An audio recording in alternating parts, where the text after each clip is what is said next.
Well, I sure appreciate your presence and your demeanor, and I'm really on the lookout for people that are actually genuine and articulate and have a heart. I'd say I'll consider you a friend. You did the work. You did this. When the right people are calling the shots, and like yourself, you've got these gifts and you've got these stories, you've got these abilities and these projects. That's why people like Stephen Yissilmissil, it's like, he knew all this. And when I was with that particular person, he was laughing at the death of my son. He was laughing in front of me in my home at the death of sons. It's like, what? That's a blatant lie. You kidding me? People that make opinions and that they're saying like egotistical things like this, people that make those opinions, you're doing worse than the cabal. You're doing worse than those that are pedophiles harming children. Whoa. You are worse than any of them with your opinions. You're doing more harm than those that are swinging the swords. I'm not out to put anybody down. No one. I don't want to be drawn into so-and-so and so-and-so, and he's putting down so-and-so. No, I don't have time for that. What the f*** is going on here? And so I'm holding this up because I think it's kind of fun. I'm in danger of being ridiculed by an evil snowman. Oh my God! I mean, the hat is nowhere else except on Burl Eyes. Facial fur. That's what I'm dealing with. It's like, they're part of the Nephilim clown bloodline. It's incredible. It's like, yeah. I mean, that's a nobody player. Pardon my French, but you're an asshole. People like myself. Asshole. We're quick to forgive. We're quick to embrace. We'll be like somebody says, "I'm sorry for it. You got me. Let's celebrate." That's how we are. Instantly forgive.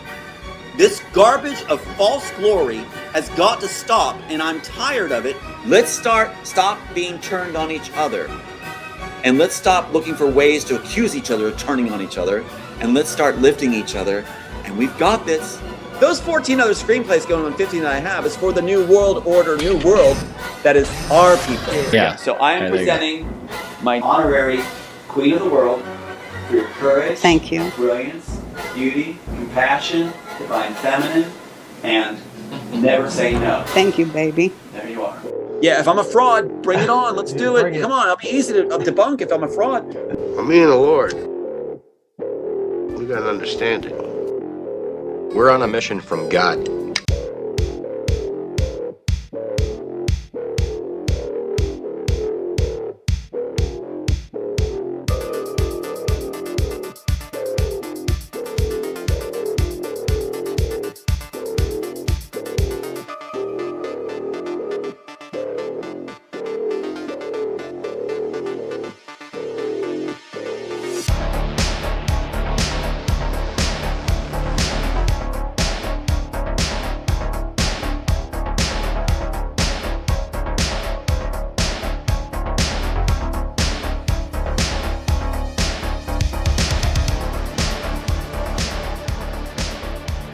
Oh my goodness. Oh my goodness.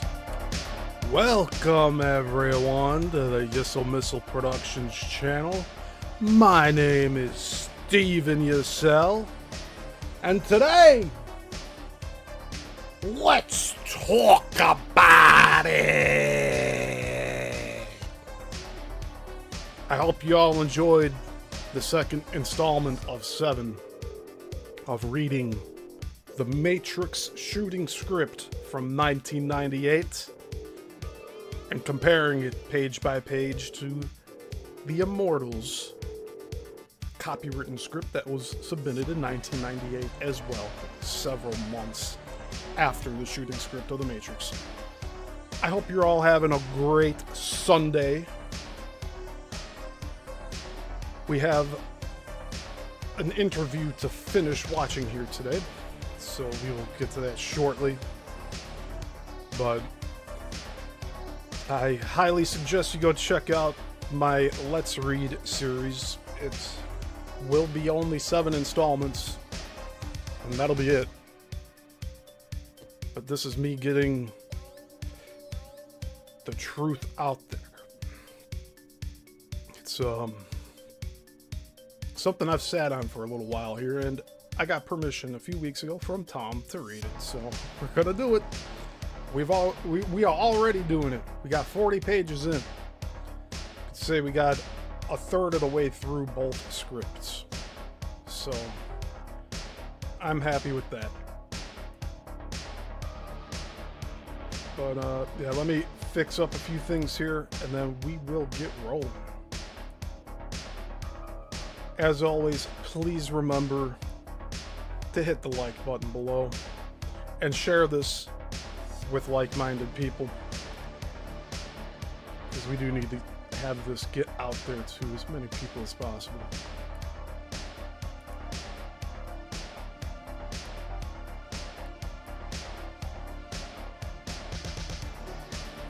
But yeah, it went like 2.5 hours. We're gonna try to keep today's show here 2 hours. So however far we get with this interview today is where we'll end on. But I hope we get further than we did last week. It's just Tom is saying so many things that are not true that I have to correct the record on. And now he's even venturing into making up lies about me and my character. But that's what we're here for. We're here to correct the record. And I thank all of you for being here on this journey with me. I know another stream, we had Zen Ray, John, my mother. We had Midwest Mangler as well. So I'm glad to have you all here.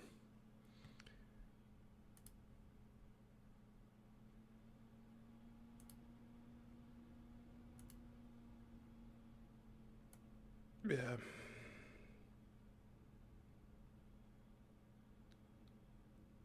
I thought I had the right, I had the audio. Just give me a second.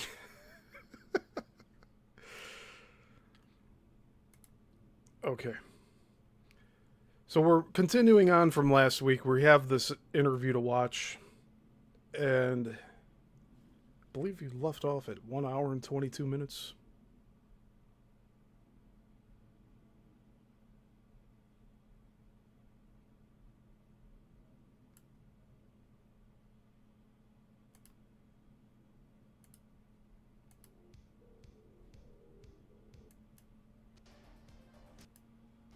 There we go. Okay.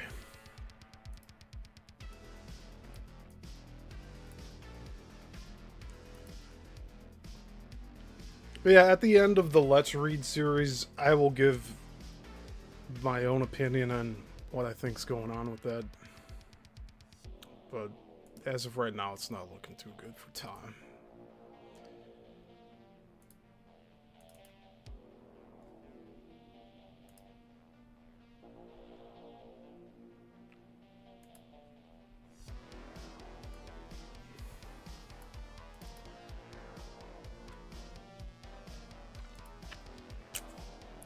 Okay. I believe we are ready to roll. Yes, we are. Okay.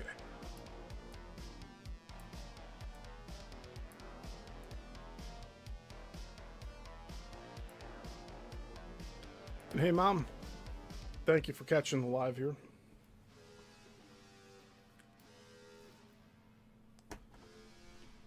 Alright, so we're about like 30 seconds behind where we left off on last time. For those following along here. Let's see if this works. I'm gonna turn my mic off so I can listen without jumping on you. Go ahead. All right. Let my mouth move and then I'll happy you can't hear me. Yeah, no problem. Okay. This is all playing well. We're going to put it up to 1.5 speed. Because again, I give so much commentary on here, this turns into hours and hours and hours. So the concepts that I've tuned into is that, like, some of the things with the human experiment, like beginning a lot of things added things to us, their genetics, like God, the fractals of God, like prime period of the galaxy, prime period of the universe, prime period of the multiverse, going all the way up to the source of all that people call God. That branching off into all these other lower G gods as well, and sources and angels, all adding their genetics in this grand experiment, especially the ones that knew what it would do in the beginning, because they have like certain levels of omniscience or of viewing of the future, and so they'll come to the moments of the creation and add their chess move. And then later on, different species got involved, including Anunnaki, adding their genetics later on. So we had a lot of light genetics And then Anunnaki coming in with some light, a lot of neutral, some dark, even devil genetics added to it. So we're like this light and dark thing brought together for various purposes. It's like a melting pot in the real sense of the multiverse, where most things seem to have put a finger in the pie here. And all these species don't particularly know everything about what we are and what we're doing, but every species has a bit of a code of like what they know about what they put in. And then I finding all asking, talking to God and going forward, I'm finding out that there's this different catastrophes that happen in time, and they're bleeding wounds. They're horrible, big wounds that are some of the biggest things, like Atlantis fault, when we pass down our genetics, our ego, our spirit, or soul, that are awful. And it like to the point where barely anyone touches upon it and knows about it. I'm pretty much the only one talking about like how much of a wound. It's like 99% of the wound. It's like those things. And it's why it's like, well, there's an invasion spiritually. There's a physical invasion. There's a breaking down of reality. There's evil trying to hack into the genetics here, and the different avatars of higher dimensional beings that are anchored here, steal from them, steal from the genetics. This is one of the 7+ different definitions for fallen angels. Some go into evil reason, some just describe as humans, dimensionally fallen. Some go into lust, some go into where they added their genetics to humanity, and then the negative forces touched upon the genetics, and they tried to steal from the angels, and that made them fall, the angels, interestingly. Now there's this interesting, overwhelming power that comes from the unity of light and dark. Now there's a lot of drama that comes from it. There's trying to back in Landfall, the destruction and invasion of. Tom hasn't said a word here. This guy, he's just letting this guy talk. I wonder though, like, Tom has no idea about the Anunnaki and all this stuff, does he? Like, and plus, we just read 40 pages of the Immortal script. Where is any of what's in the? The plots are so different.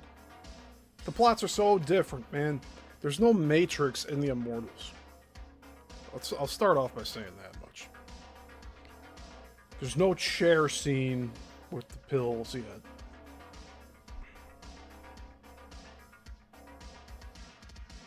And actually, there's no blue pill, red pill thing at all. There's no blue versus red. Up to page 40.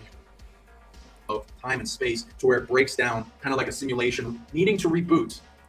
Now, you would think if Tom is the original author of The Matrix, but he's straight up saying author of Matrix. You see it on his screen? Look at his screen. It says Tom Althouse, author of Matrix. Subheading says writer of the Matrix screenplay. That is a lie. That is a straight out lie. He did not write the screenplay of The Matrix, and his Immortal script has nothing to do with a Matrix. 40 pages in. But you would figure, if Tom really was who he's claiming to be, he would be sharing the story this guy is saying about the origin of humanity and life on this planet and everything, right?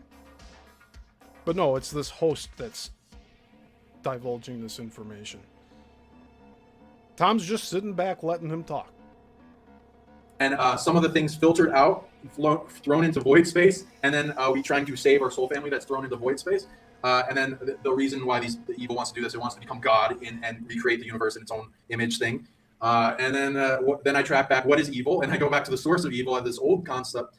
And this is my mind that God is way older than this universe. That there's been multiple universes, and this is in a multiverse. That the cluster of grapevines with a bunch of other multiverses in a bigger, what I call the ultraverse, and it keeps going up. And eventually it goes back to like a whole story on like different sources that make different constructs and concepts of reality that are layered on top of each other, that eventually make this now, which is a whole meshing of all the concepts together, and DNA technology that allows you to experience all of it, but like has been limited by inheriting all of its curses, limits, blocks. And so we got to break up out of that. And it's also a safety mechanism of the ego trying to save itself in a crumbling reality, and it filters. That's what the veils are that separate these realities to quarantine them from a spreading evil that's being quarantined here as one of the, besides being a school, it also being a huge prison that collapses some of the biggest evils in the existence of the multiverse here to be resolved. And then going back to the reasons for the source of evil, which is, source of all made all these light sources, and eventually it made the far away spectrum of it in dark. And that being a new expression, it didn't really have much to go on, so it felt abandoned, and then it was a little bit volatile, and so the rest of the sources had to separate from it and quarantine it. It felt isolated, abandoned, separated, created all these different energies off it, and it felt in lack. Then it spawned the source of evil from it, and that its purpose was to steal light and abilities and things that fill that lack, and it spread and stole from different things because it didn't create. And then all these newer sources after that came into existence to create a boundary and quarantine against those. So all those like dark abilities you've ever heard of, like prison or shackles or binding, those are still in a sense formed by the light to hold back evil, and then they got invaded into and corrupted, and then evil stole that and is using it negatively. And then there's all these sources trying to put layers and quarantines to hold back the spreading of evil, and then it being passed on to like fractal aspects of it itself, of source, creating new sources, to then that the father was becoming like a zombie and inheriting that in the cosmic abandonment of quarantines that try to separate it from itself, and then that fractaling down to where we are now. And it being like, oh, what are we? Well, one of the purposes is, well, that we have is to create an immunity to and cure to all evil and the source of evil, and bring it all down here and compress it to be resolved for the macrocosm. So that's an example. And we're in this separation, we're cut off from this greater father. And in those wounding events like Fall of Atlantis, whatever civilization previous, and Lyra invasion by Draco, there were big wounds. And the fractal aspect of the source of all God, galaxy prime creator, fell on a grenade for us. And it's not infallible. It gets wounded, and it had to close itself off to heal as parts get stolen from multidimensional beings to be used by evil, because evil didn't earn anything. So that's what they're going after when they wound big light beings. And then there's this corrupted aspect of source, corrupted aspect of angels that people call false light angels, which is, some people think like, oh, like don't believe any angels, they're all false light. I'd say that doesn't make sense, because evil, again, doesn't earn abilities, they steal them, they can't create anything new. There's something they're stealing from an older authority. So there's an original like archangels, all that stuff, same thing. So I gotta say, this Sean Bond guy's really smart. Like, but I don't know how much Tom is following with this. Again, I would say that if Tom was really the writer of what became The Matrix, then Tom would be sharing this story and not Sean Bond here. You would think the writer of The Matrix would have a lot more to talk about with their own concept of the beginning of life, right? But yet we're not seeing any of that. But then we're dealing with this cluster of this polarity of stolen stuff to restore, heal, resolve, help our ancient father, mother figures of source, whatever. And we, as humanity, if you guys out there so choose to take up the responsibility, though some people don't even have the layers to get there in their awareness, you can be the cure and help your father or whatever. Beautiful. I love it. It made me think of a litany of things too while you were speaking and the layers of it. And one of the scenarios that came to mind was the idea there was a Viking test they showed in one show on Netflix where the... Right away, he's going to reference Netflix TV shows. Come on, man. This dude just gave you his own interpretation of like how life began and what we're dealing with interdimensionally. And Tom's like, oh yeah, that reminds me of the TV show on Netflix, Vikings and the blah blah. Like, come on, dude. Do you not have an original thought in that thing you call a head? Come on. Got to refer to a Netflix show and as a reply to this guy's divulging of the universe. The person had to carry a glowing hot iron rod across a certain length to prove that he was blessed and stuff. I feel like we've been given the task to get our focus as a group on what we need to do. And midway in carrying something like that, we're being told that wasn't even necessary. We were just trying to bring you together. And people need a spectacle to come together. They need something that will draw them together. The piece was written. That's why this piece was written, to bring people together. Something that fascinated Hollywood, where they go, oh my God, we never seen anything like this when, you know, everything's been done to the sun. How did you come up with this? That draws the attention. And meanwhile, we're not saddled with the distraction of trying to have the prettiest person as our partner, or trying to have the biggest bank account, or trying to show off the nicest car. What we're doing is we are focused on humanity. We're the ones that go forward and die without regrets.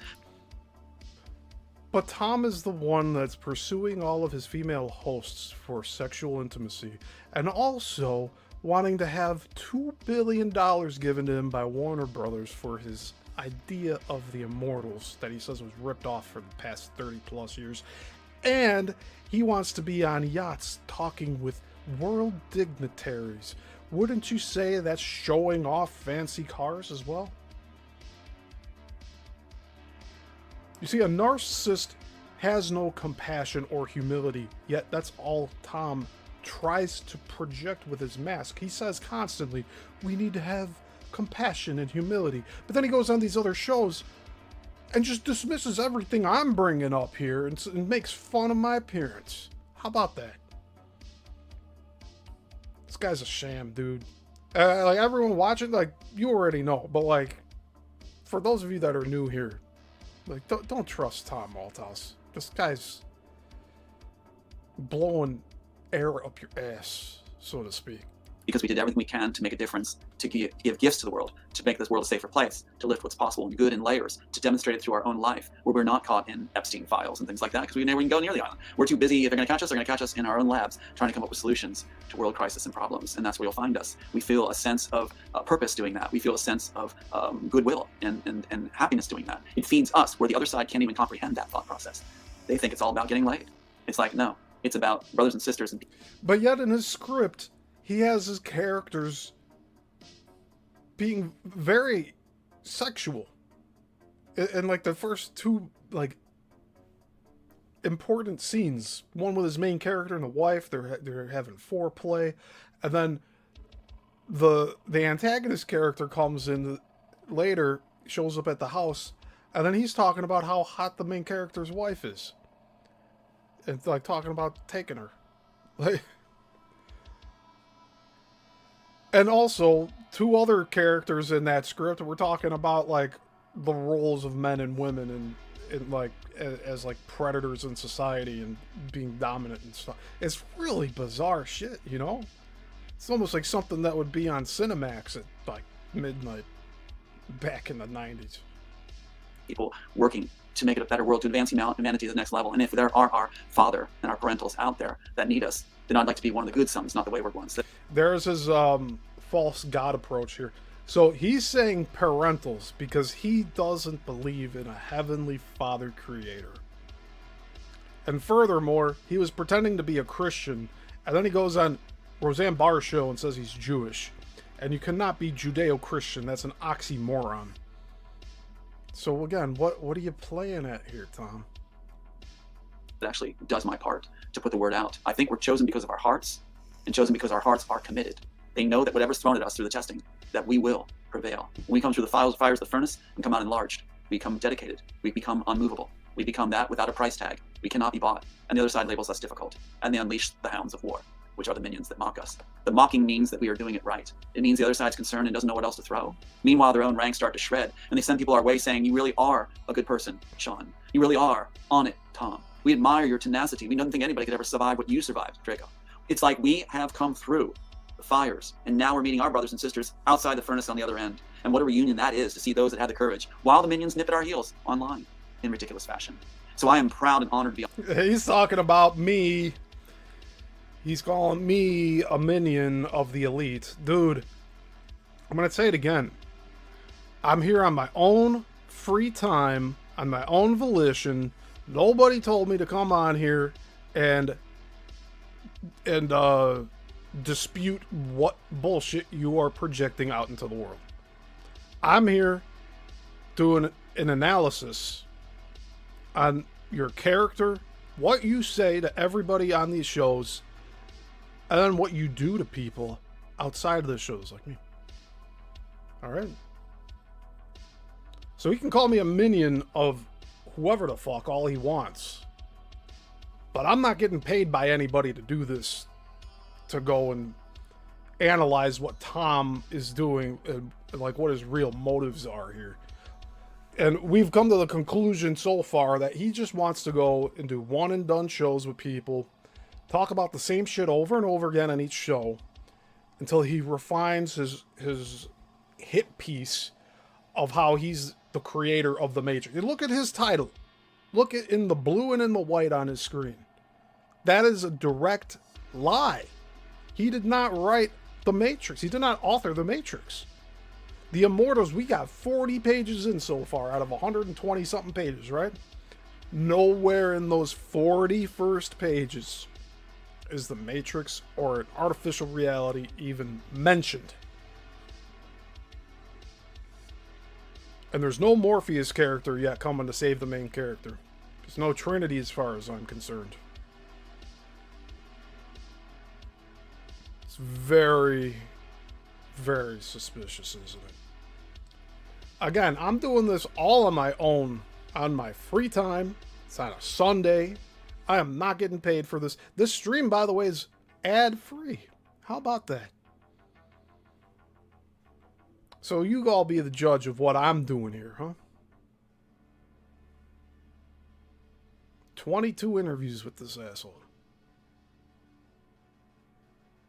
And now he's lumping me in with, what, the Hollywood elite? He said in the previous interviews that are in the intro of this show that the people that are criticizing his ego are committing crimes worse than pedophiles. You see?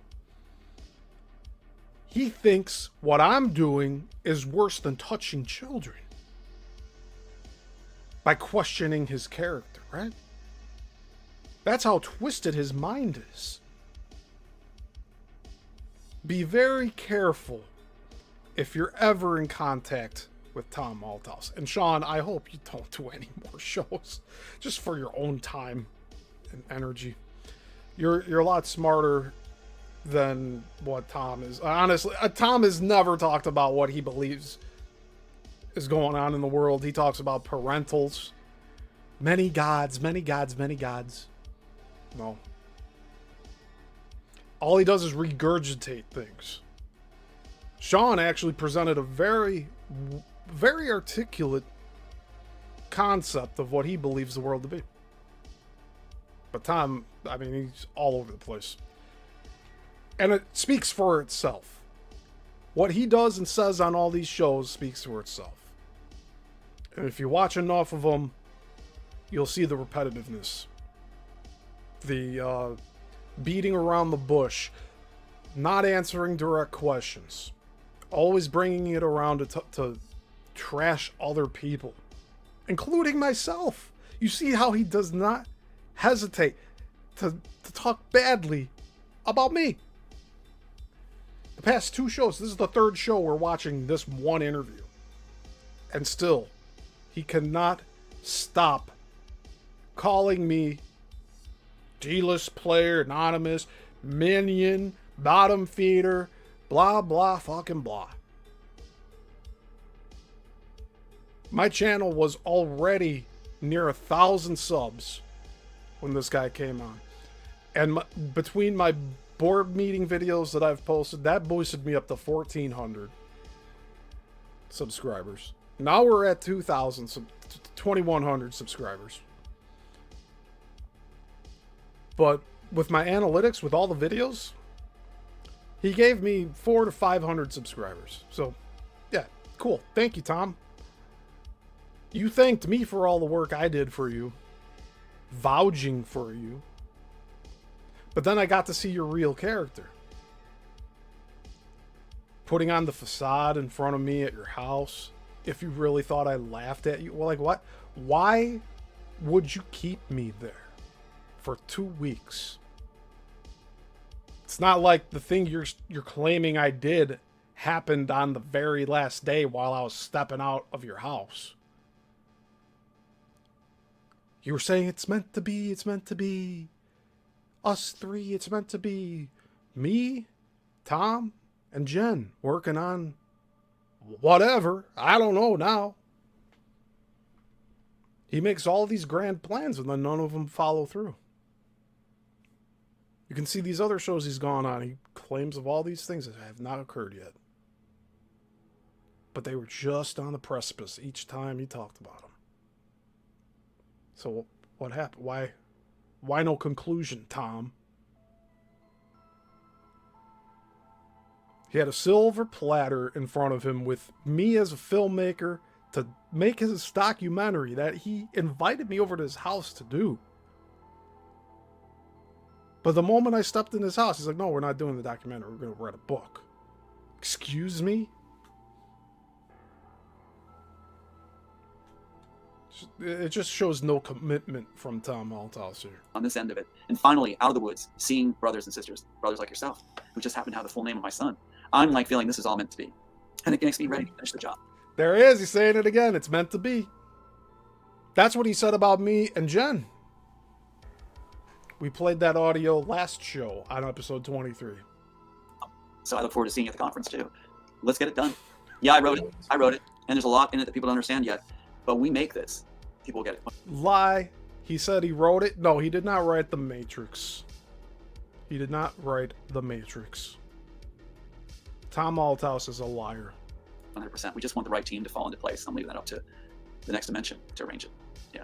Oh yeah, I agree. It's gonna be awesome. Yeah, I'm so glad to meet you. Yeah, and if people in the comments, yeah, I'm in Mexico City. It's Mexico. It's hot usually. It's hailing and thunderstorming. So never happens. Yeah, good sign. I feel like another way to say, look here, this is something important happening today. I feel it even beyond our interview. There's an energy just bigger than ever happening. Like the sun suddenly rose for the first time, and the light has been. Yeah, it's the impending walls closing in on your grift, Tom.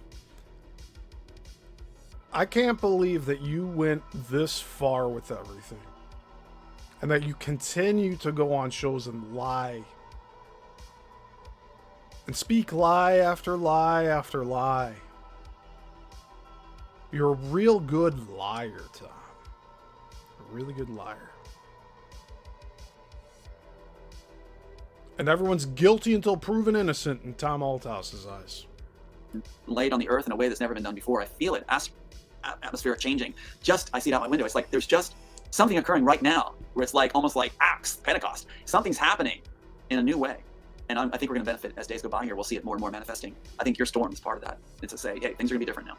Oh yeah, the timeline's changing. We're gonna get it. Yeah, we have the curious, so we'll definitely have to do more shows after this. So I'm gonna list the last two things from the Bible that mention the Matrix, and I'd love you to explain what you think the Matrix is in your definition, because I don't think enough people get that. So a concept that's not in the Immortals.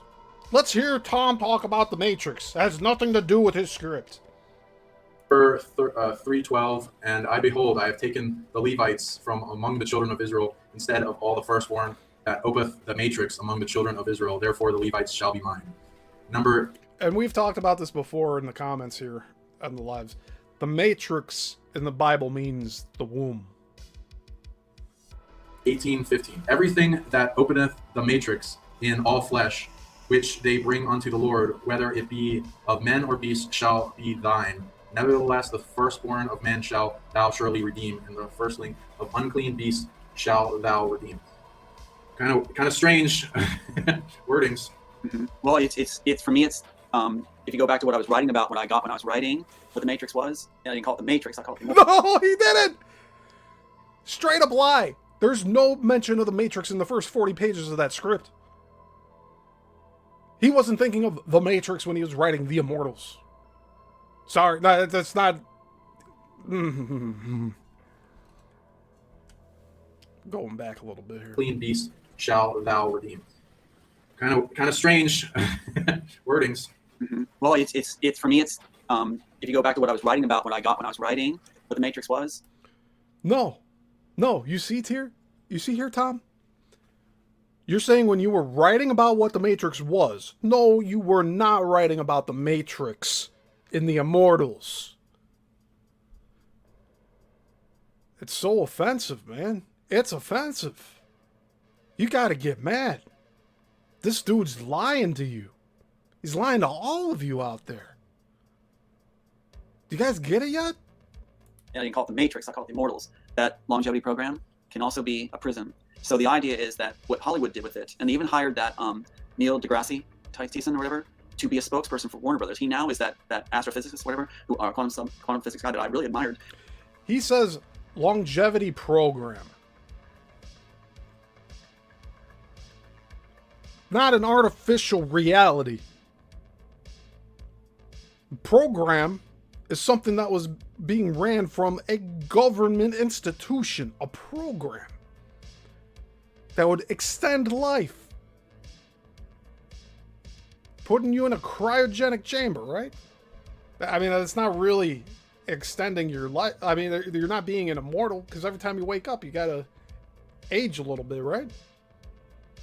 Again, very flawed concept here, and he's conflating the two ideas. He's trying to take credit for what Warner Brothers put out.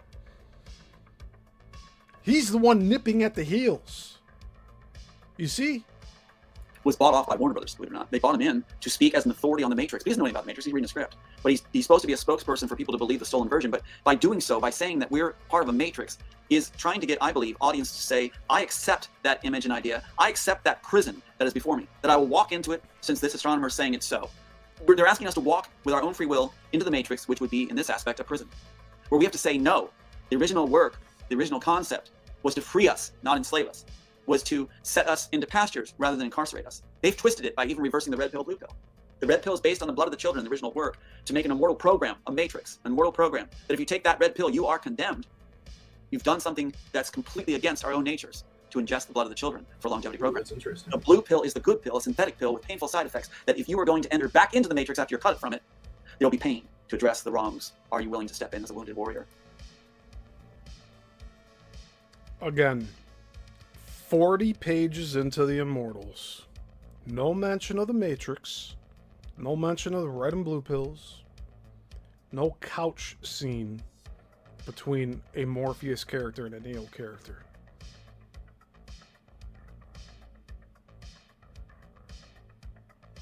And 40 pages in, they're still in what you would assume is present day reality.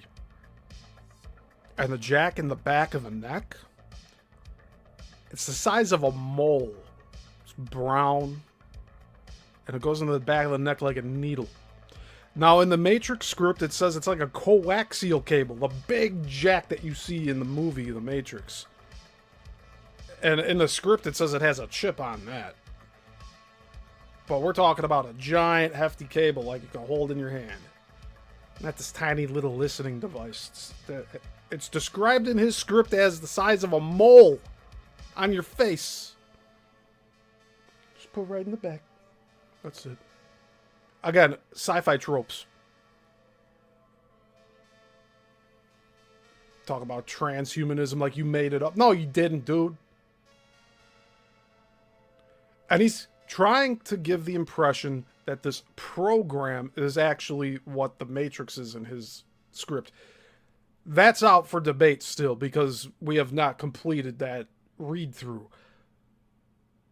But he's already trying to make you believe that he wrote a script that resembles what the Matrix film is. He himself went into the theater in 1999. He said so in his deposition.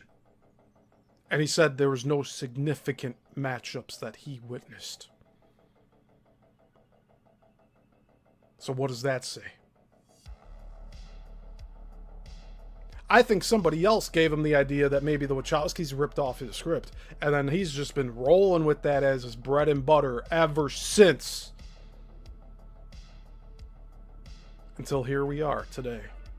By taking that pill, which sets you back from the start, but allows you to enter to address these wrongs. In the original work, that pill's from the interrogation scene. Smith is ordered by the architect to give it, based on blood of children for longevity program. The blue pill is offered later to Neo in Underground by Morpheus when he's cut from the program to re-enter the program. They put it as eat me, drink me, and it reversed the So the red. So are you switching the pills, or is it they switched it? Yes, I had the blue pill. Right. They switched. The blue pill is the eye of the author. The blue pill is this. I call it the sapphire. The blue pill is what you see through the author's eyes, through the work he wrote faithfully as downloaded to warn and whisper through art what the Matrix really was. That's what that was. The blue is good, the red is bad. They reversed it on purpose so that everybody involuntarily would say they are all for ingesting the blood of the children. The red pill is the bad pill, the one they're forcing on us now for longevity. So you would just switch the two. And is the blue also wake you up to the truth and see exiting the Matrix? Yes, in the Matrix itself, and in Immortals, in the original script, the blue allows you to access back into the program with the knowledge you need. The blue pill allows you to with the enhancer from Smith, the Neuralink, if you call it that, is cut out by Neo. An adaptive collar is made so he can adapt Smith's collar, or Neuralink. While he loses his own and all the memories I told you about, he loses them all and goes into that state of drooling and losing bodily functions, which happens if you're dependent on it, right? Another downside of the Neuralink. He downloads the Smith one, which they put in Elysium after they threw the case. And then he's able to find the Cortex building with the seamless walls, like the seamless corridors, and enter the room of monitors, which belongs to Smith, not the architect, and terminate the different agents, which was the plan of the architect all along. The architect, when he finally gives the green light to Smith, I think this is really important, he gives the green light to Smith finally after decades to go after Neo. Got the green light, but the architect has set it up to make Smith fail, which you kind of see reflected in the Matrix ripoff version. So he goes to take out Neo, where the architect has Neo prepared to take out Smith, cut out his enhancer to use it. Why? Why is the architect giving Neo the ability to take Smith's enhancer with that shard of glass? Because he's going to allow Neo to no mentions of his character Jim, who's supposed to be Neo.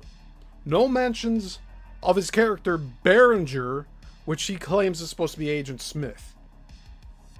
You see how just rolling off the tongue he's talking about his characters, but inverted and saying that he's referring to all his characters as Neo, Morpheus, Smith, Architect, blah blah, fucking blah. It's not his story. Take it to underground, to adapt it to his own memories, to find the Cortex building, to the room of monitors, to eliminate the agents, because the architect has determined he doesn't need the agents anymore. So he's allowing betrayal of Smith to have the agents terminated so we can have the free people of Zion come out and see him come back as Christ, so he can now have his mind stimulated not from conflict and antagonism, but by the free will given over by untainted humanity out of Zion, worshiping him as the second coming. That Also, no mention of Zion yet in the Immortals. Page 40, no mention of the Matrix, Zion. There's a program, but the program sounds more like an operation, not an artificial reality.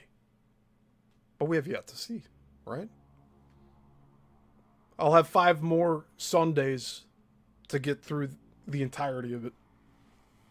I hope you join me. That's what's going on. Now his mind will be stimulated, the architect's mind will be stimulated for eternity by the worship of a world. Did I say Saturdays? I meant Sundays. Sorry, I've been streaming for almost 3 hours already today. Will never, ever atrophy in the mind again, completing Western Christianity with the worst character possible as the Christ figure. But the real one shows up and you got identical figures facing off. Remember the Wachowskis said, argued on set to keep the same ending? They did. Into the crater goes the one, and the one scene they took out, Sean.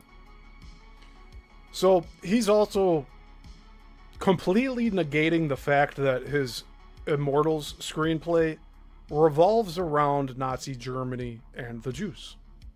He's not mentioning that at all here. He's not mentioning that the characters that face off at the end are Hitler and Jesus. Oh. If that's new information to you, that shows how poorly Tom is presenting his idea here. No, they left it in. This is so wild. They have Neo in the face-off as identical figures where he's pummeled and blood drops from his palms, you know? It doesn't make sense. You've got to put the Christ figure back in. In my work, it says, and I'll read it to you. 1 second before we go. I want you to hear this. So here's where it says. Okay.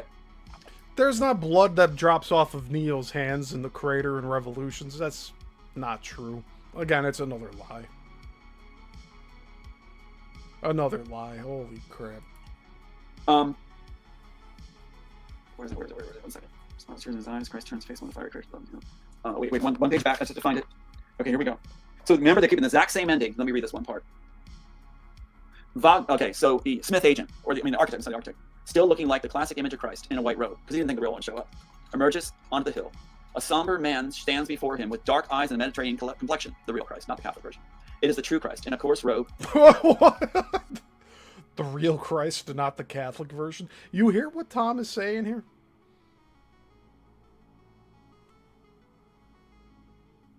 With blood on the hem. Sounds of battle rage in the distance. This is your ending, identical figures. The architect steps back, drawing a gun. Looking more curious than scared, he picks up a stone and throws it at Christ. The stone bounces off his arm. Christ turns his palms towards, showing the nail holes. Wagner laughs nervously, showing his own, because he's simulating that's for the what he needs. The architect fires at Christ's chest. Christ's head lowers, like Neo's does. Wagner laughs. Only Christ's palms bleed, as Lee lifts his eyes again, looking at the architect. That is what they did in the Matrix. They had Neo pummeled. He looks down. Only blood drips from his palms. He looks back up. They kept the exact scene like the Wachowski said they would. And then you got the pulse wave comes out. He throws it in the fiery crater. Pulse wave goes out, greening the earth, as in Matrix. Little girl's renewed to life, as in Matrix. She comes and hugs Neo, not the Oracle. They're replacing because they need Neo to replace Christ because they don't want Christ figure. So they have Neo with a gold cross, arms out, crucifix style, replacing Christ. So they have little girls not hugging Neo, but hugging the Oracle, which makes no sense. And pointing to the sun, which is the ending we have here before you go to black with George Michael's music. It's like if you dare use a little girl character in any of your movies, Hollywood, this asshole is going to run after you and say that you stole from his Immortal script.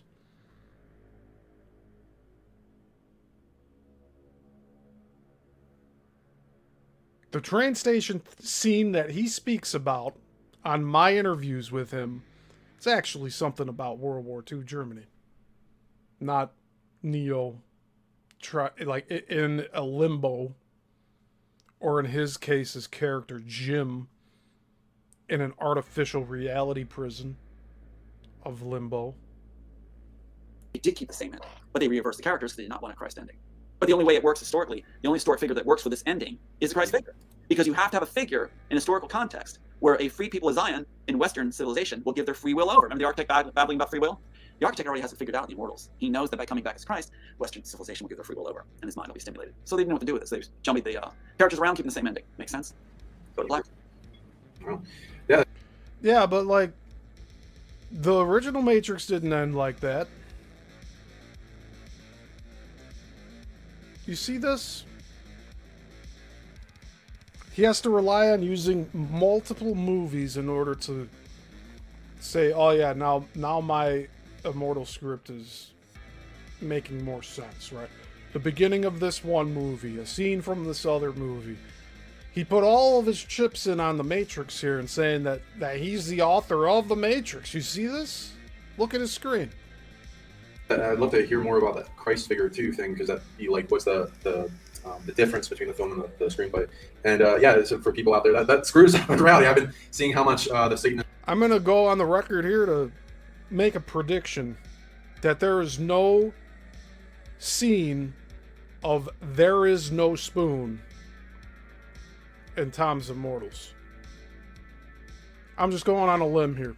And we'll know for sure by the time we're done reading it 5 weeks from now. I've been inverting reality and switching our beliefs and awareness and things. So, yeah, it's like the red and the blue like goes with a spectrum of like the infrared to ultraviolet and like the root to the crown, so the root more grounded to reality. So it makes more sense. It's just like we're more anchored to, instead of just colors, like the colors, they can do whatever, but more of the concept of being aware, being free, expanding your mind, not being a slave. Even if it's cause you trouble, fear, you got to exit the burning building to be safe. But but you got to get through flames in the meantime, and as opposed to like the red pill, blue pill, staying asleep, staying controlled, programmed, mainstream media, believing all what the reality just gives you instead of researching deeper, understanding that there a lot of things are lied to us. Right. So just for people, so it'll be interesting with what you're doing if that changes things in people's perception, because a lot of people use that as a metaphor. Right. So if that will ever get switched or something, you're gonna see a lot of nervousness on the other side as we seek more. Like this show is very, very important you did today, because it's like we got to meet our minds on this and bring it forward and really flesh it out. I've opened the box on things I never opened before, and you can tell they're unnerved because they're gonna send people saying all lies, all lies. Look, he's a fraud, he's a liar. Hey, he's talking about me again, isn't he? I was not sent by anybody, Tom. I found you originally in early 2021 or late 2021, early 2022.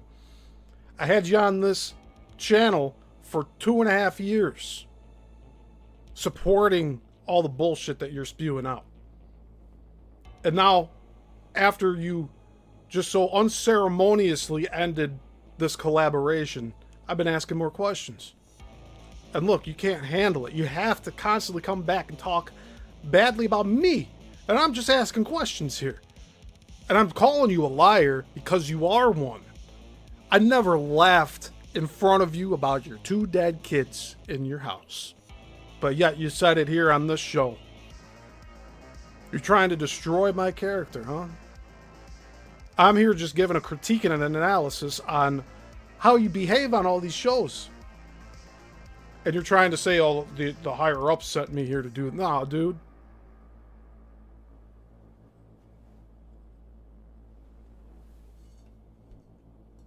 Anything for him to justify his position.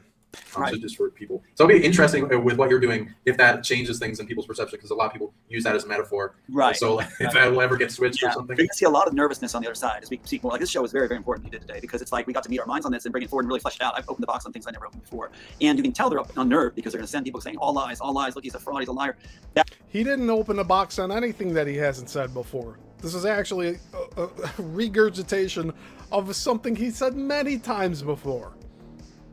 What new information have we learned on here in this interview that we haven't heard anywhere else, other than his attacks on me? Who I'm just here asking questions. That's their job. They're supposed to say that. But the evidence we have, it cannot be denied. And Sophia Stewart says, I have the like, dude, I don't know how many times I need to reiterate this. This is not my job. This is my channel, and I'm talking about you, and you don't like it. But you can also contact me anytime you want, Tom. If I send you an email, you're going to go on another whole show and be like, oh, they're not leaving me alone. Like, I have not contacted you whatsoever. You instant messaged me when I started this series saying, grow up, you man, baby. That's what you said to me. Not addressing any of my points that I brought up. All the questions I've been asking here. No, you have to try to dismiss me, right? Look. These interviews I did with Tom are on all different platforms. And people who are watching those are coming to watch these shows too. They want to know the ending, right? Well, as far as I'm concerned, this is still ongoing until I finish reading the script and until you stop talking about me too. Which I don't think that's going to happen. But I had to correct the record. And now this is practically a never-ending thing of, he said, she said. But like, how many hosts has he dropped? How many people has he put into the box of part of the elite cabal being sent to go and disparage that? Dude, no. No. This is my own independent channel. There's no higher up above me besides Google who hosts this entire website. Google's not telling me to do this, Tom. It's my choice to question your story. And it doesn't matter if you don't like it. I'm still here regardless. Oh, this is a forged thing. There's the PA number. Look up in the Library of Congress. There's a gold seal. I would need a machine shop made to make that. And then the bolted screenplay, that's what they do. The blue ribbon script is what they do. No, see, again, he's talking about, like, how can this be fraudulent? Well, explain to me how he got his 1992, 1993, 1996 scripts magically placed on his bed while he was out in a UFO conference in Florida. How did the scripts end up in his bed in Texas? He makes this whole story up about a break-in without a break-in. He's making himself seem more important than he actually is. You think federal agents broke into this guy's house and gave him his scripts back? After killing his two sons? Which probably did not happen in that fashion that he claims. He was estranged from his sons at the time of their deaths.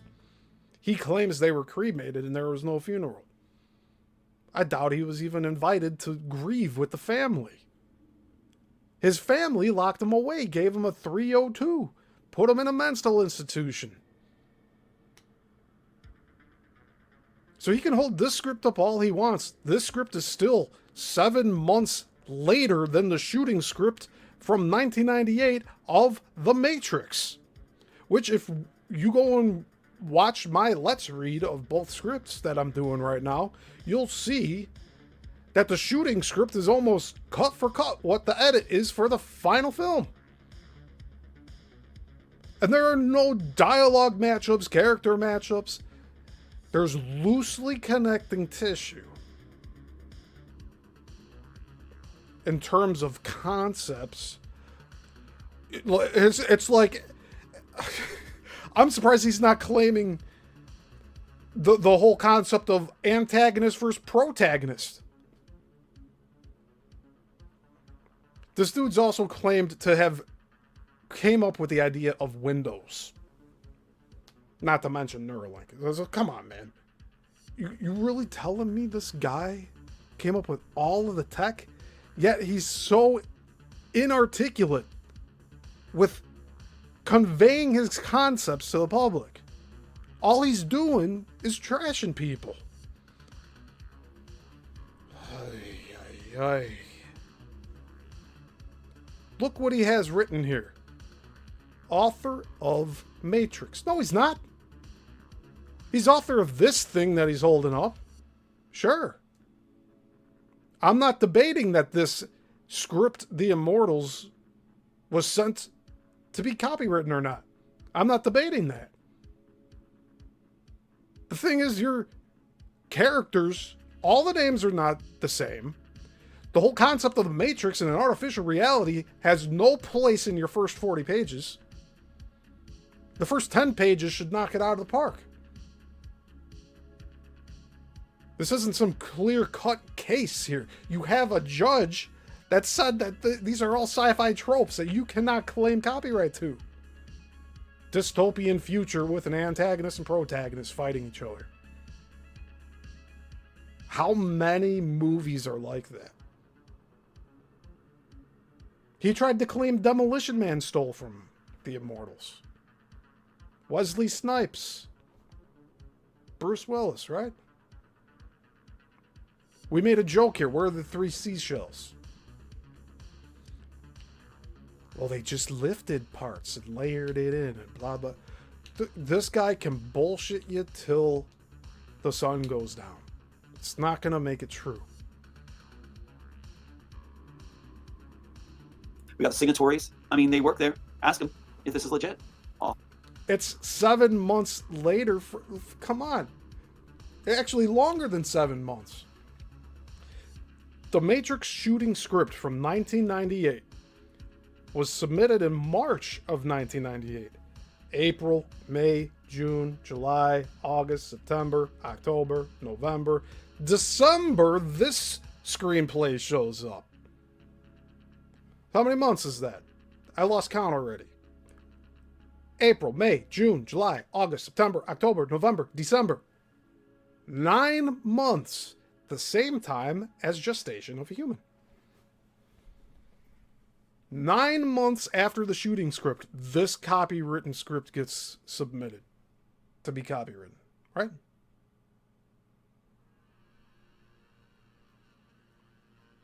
He claims that all of his previous copies were stolen by different people, like his lawyer, his wife, all these different players, right? And then they all magically appear on his bed while he's out in Florida being who he is at a UFO conference talking about how he's the author of The Matrix. No, he's not. He's the author of this screenplay, The Immortals, but like, it's all about resurrecting Nazis and killing Jews. Like, come on. That's really what his script's about. And then they're going to, the government's going to pin the killing of this cryogenically frozen Nazi that's living in present day, and he's still like 30 years old and born in 1899, that he's being pinned, the main character's being pinned for the death of this guy. That's where we're at 40 pages in. And that his best friend that worked with him offers him to be part of the Immortals program. You know, like Operation Mockingbird. That's the type of shit that he's talking about here. At no point in these first 40 pages of this script he's holding up does it mention about an artificial reality. But please, Tom, carry on disparaging me. And thanks again for giving me permission to read this on the live here. Because you're clearly never going to do it. 128 pages. So there's no getting around it. They're trying absurd methods now. Like the Yissil guy is doing, you know, just like speeding up me talking, holding it up. As if it, what does that prove? I'm talking about how this is actually proven to be real, and he speeds up the film with me, Roseanne, calling Roseanne a beast, by the way. And then, which is really an insult. What? What? What? You kidding me? Man, I'm having deja vu. Like, every time we do this thing, he just comes up with one lie after the other. Called Roseanne a beast.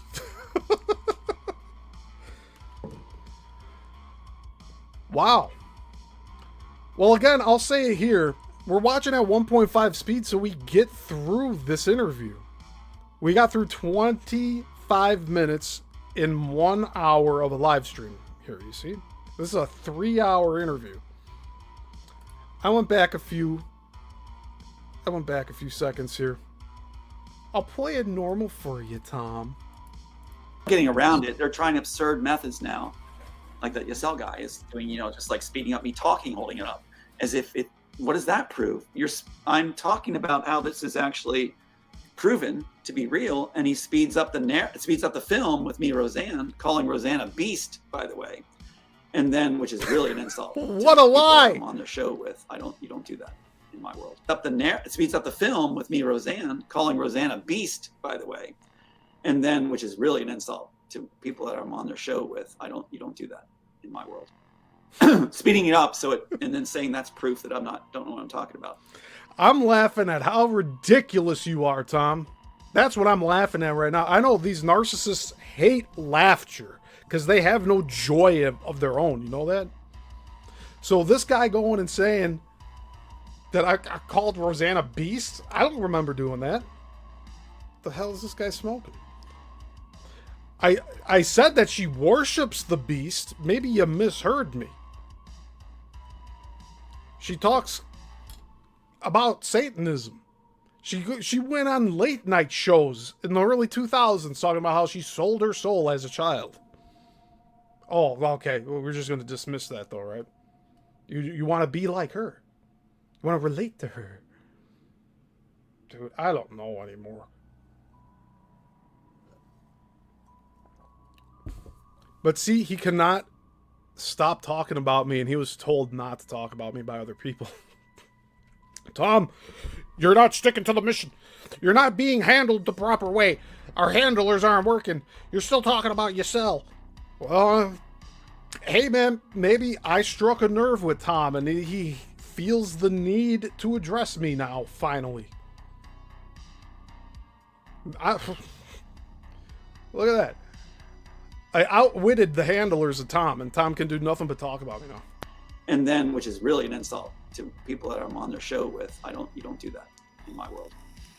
Speeding it up and then saying that's proof that don't know what I'm talking about.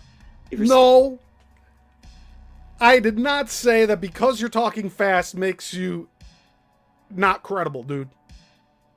I'm speeding you up so that we can get through these interviews in a timely manner. It doesn't matter how fast you talk. You think having it play at normal speed will catch all your nuances and it'll show like you're being truthful? No, dude. People have heard you talk already. Most of the people coming on this channel have heard of you before. People watching this show have heard of you before. And then he's playing victim here. You see this? All the work that I did to support his story, now he's going and doing whatever the fuck, man.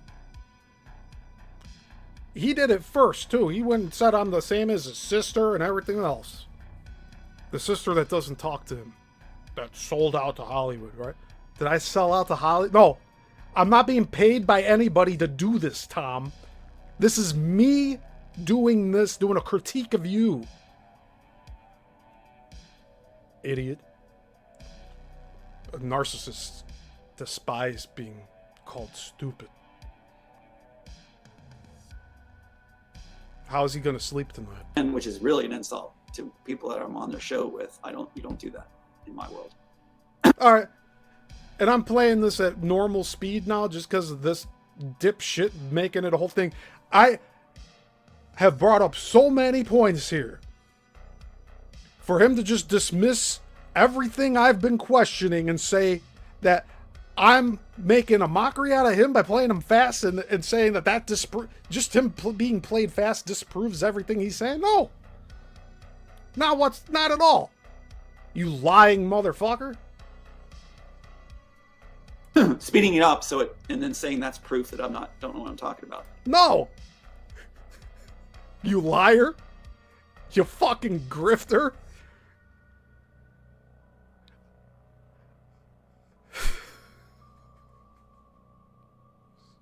I'm speechless.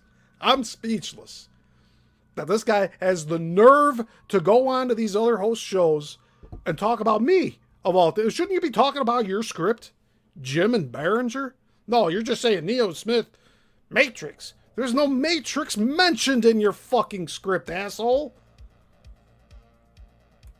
If you're speeding me talking up where it doesn't, then yeah, that doesn't prove anything. I'm kind of disappointed in that segment of humanity that does such cheap shots rather than let's all just lift the evidence together. Yeah, we're going through the evidence right now, Tom, with your permission too. Page by page, Matrix Immortals, page 1, page 1, page 2, page 2, page 3, page 3, page 4, page 4, all the way up to the end of both scripts. It's going to happen over the next 5 weeks, dude. And there's nothing you can do to stop it at this point. It's going to be out there forever. Everyone's going to know that your story is about Nazis and Jews and all of that. Okay? Has nothing to do with Neo and Trinity and Morpheus and Agent Smith and an artificial reality. No. Sorry, dude. Your story is not the Matrix.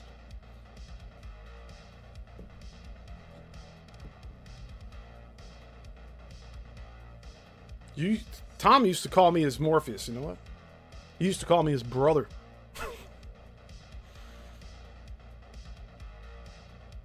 But he's so soft. He can't just address the questions I'm bringing up. He just has to disparage me. So you see the difference here. I'm doing a critique and analysis of his character and what he does. He hops from show to show and does this shit all the time. He's talking negatively about a lot of different people. He did that on my channel here. And now that he's no longer working with me, he's doing the same thing to me. Made shit up back in October 2024, saying that I was trying to take all his friends away because I said that his handlers were his friends, that he thought were friends. Penny L.A. Shepard, Michael Jaco. Oh, it doesn't matter to him. I'm just trying to take all his friends away from him, right? It's not the case at all. But instead of like addressing my analysis and critique and all my questions, he said, oh no, he's playing me too fast on his show and it's making me look discredited. Like, dude, you're missing the fucking point here.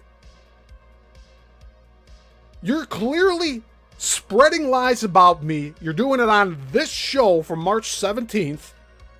You said that I laughed about the 2 dead sons of yours in your house in front of you. That never occurred. So me calling you a liar is valid just for that point alone. Not to mention all other shit that you've been saying that isn't true. Like you are not the author of The Matrix. Even though you say that right here in your little description here. Tom Althouse, author of The Matrix. Writer of The Matrix screenplay. No, you're not. We just read 40 pages of The Matrix and 40 pages of The Immortals. You know, we got a corporate building. We got a conference room, interrogation room in The Matrix, conference room in The Immortals. We got Berenger and Jim instead of Agent Smith and Neo.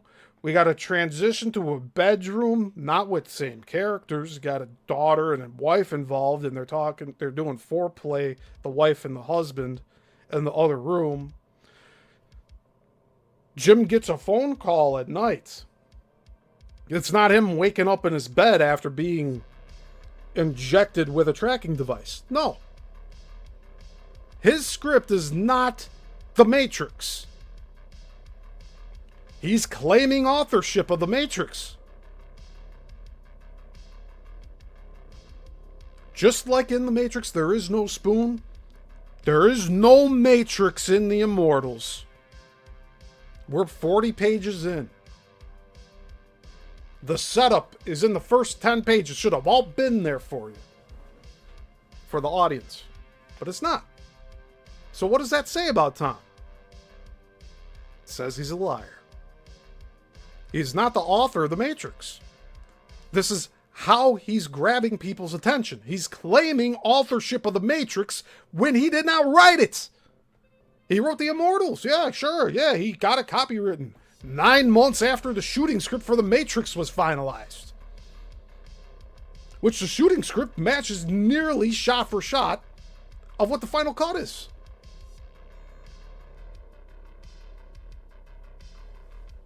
There's no house blowing up in The Matrix, is there? No. And let's see what's real and let's go to the next step of how we can evolve humanity forward, rather than trying to beat each other up because you want attention. Let's, and that's what I promote. This dude is going around from host to host to host because he wants attention.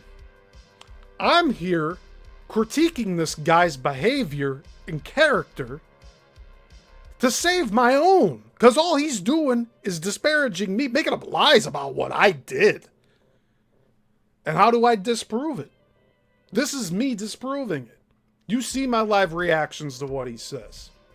I never laughed in front of him about his 2 dead sons in his house. It's a wild-ass lie. And it just reinforces my overall message of this entire series. Tom Althouse is a liar. Too, Sean, I'm sure you can see this too, is getting rid of the egocentric section of our minds. Our creativity will flow better if we get rid of that need for ego, for self. I think Tom is continually working through his narcissism, but he doesn't want to admit it. People have told him his whole life that he's egotistical. He has no compassion or humanity or humility. Characteristics of a narcissist: no compassion, no humility.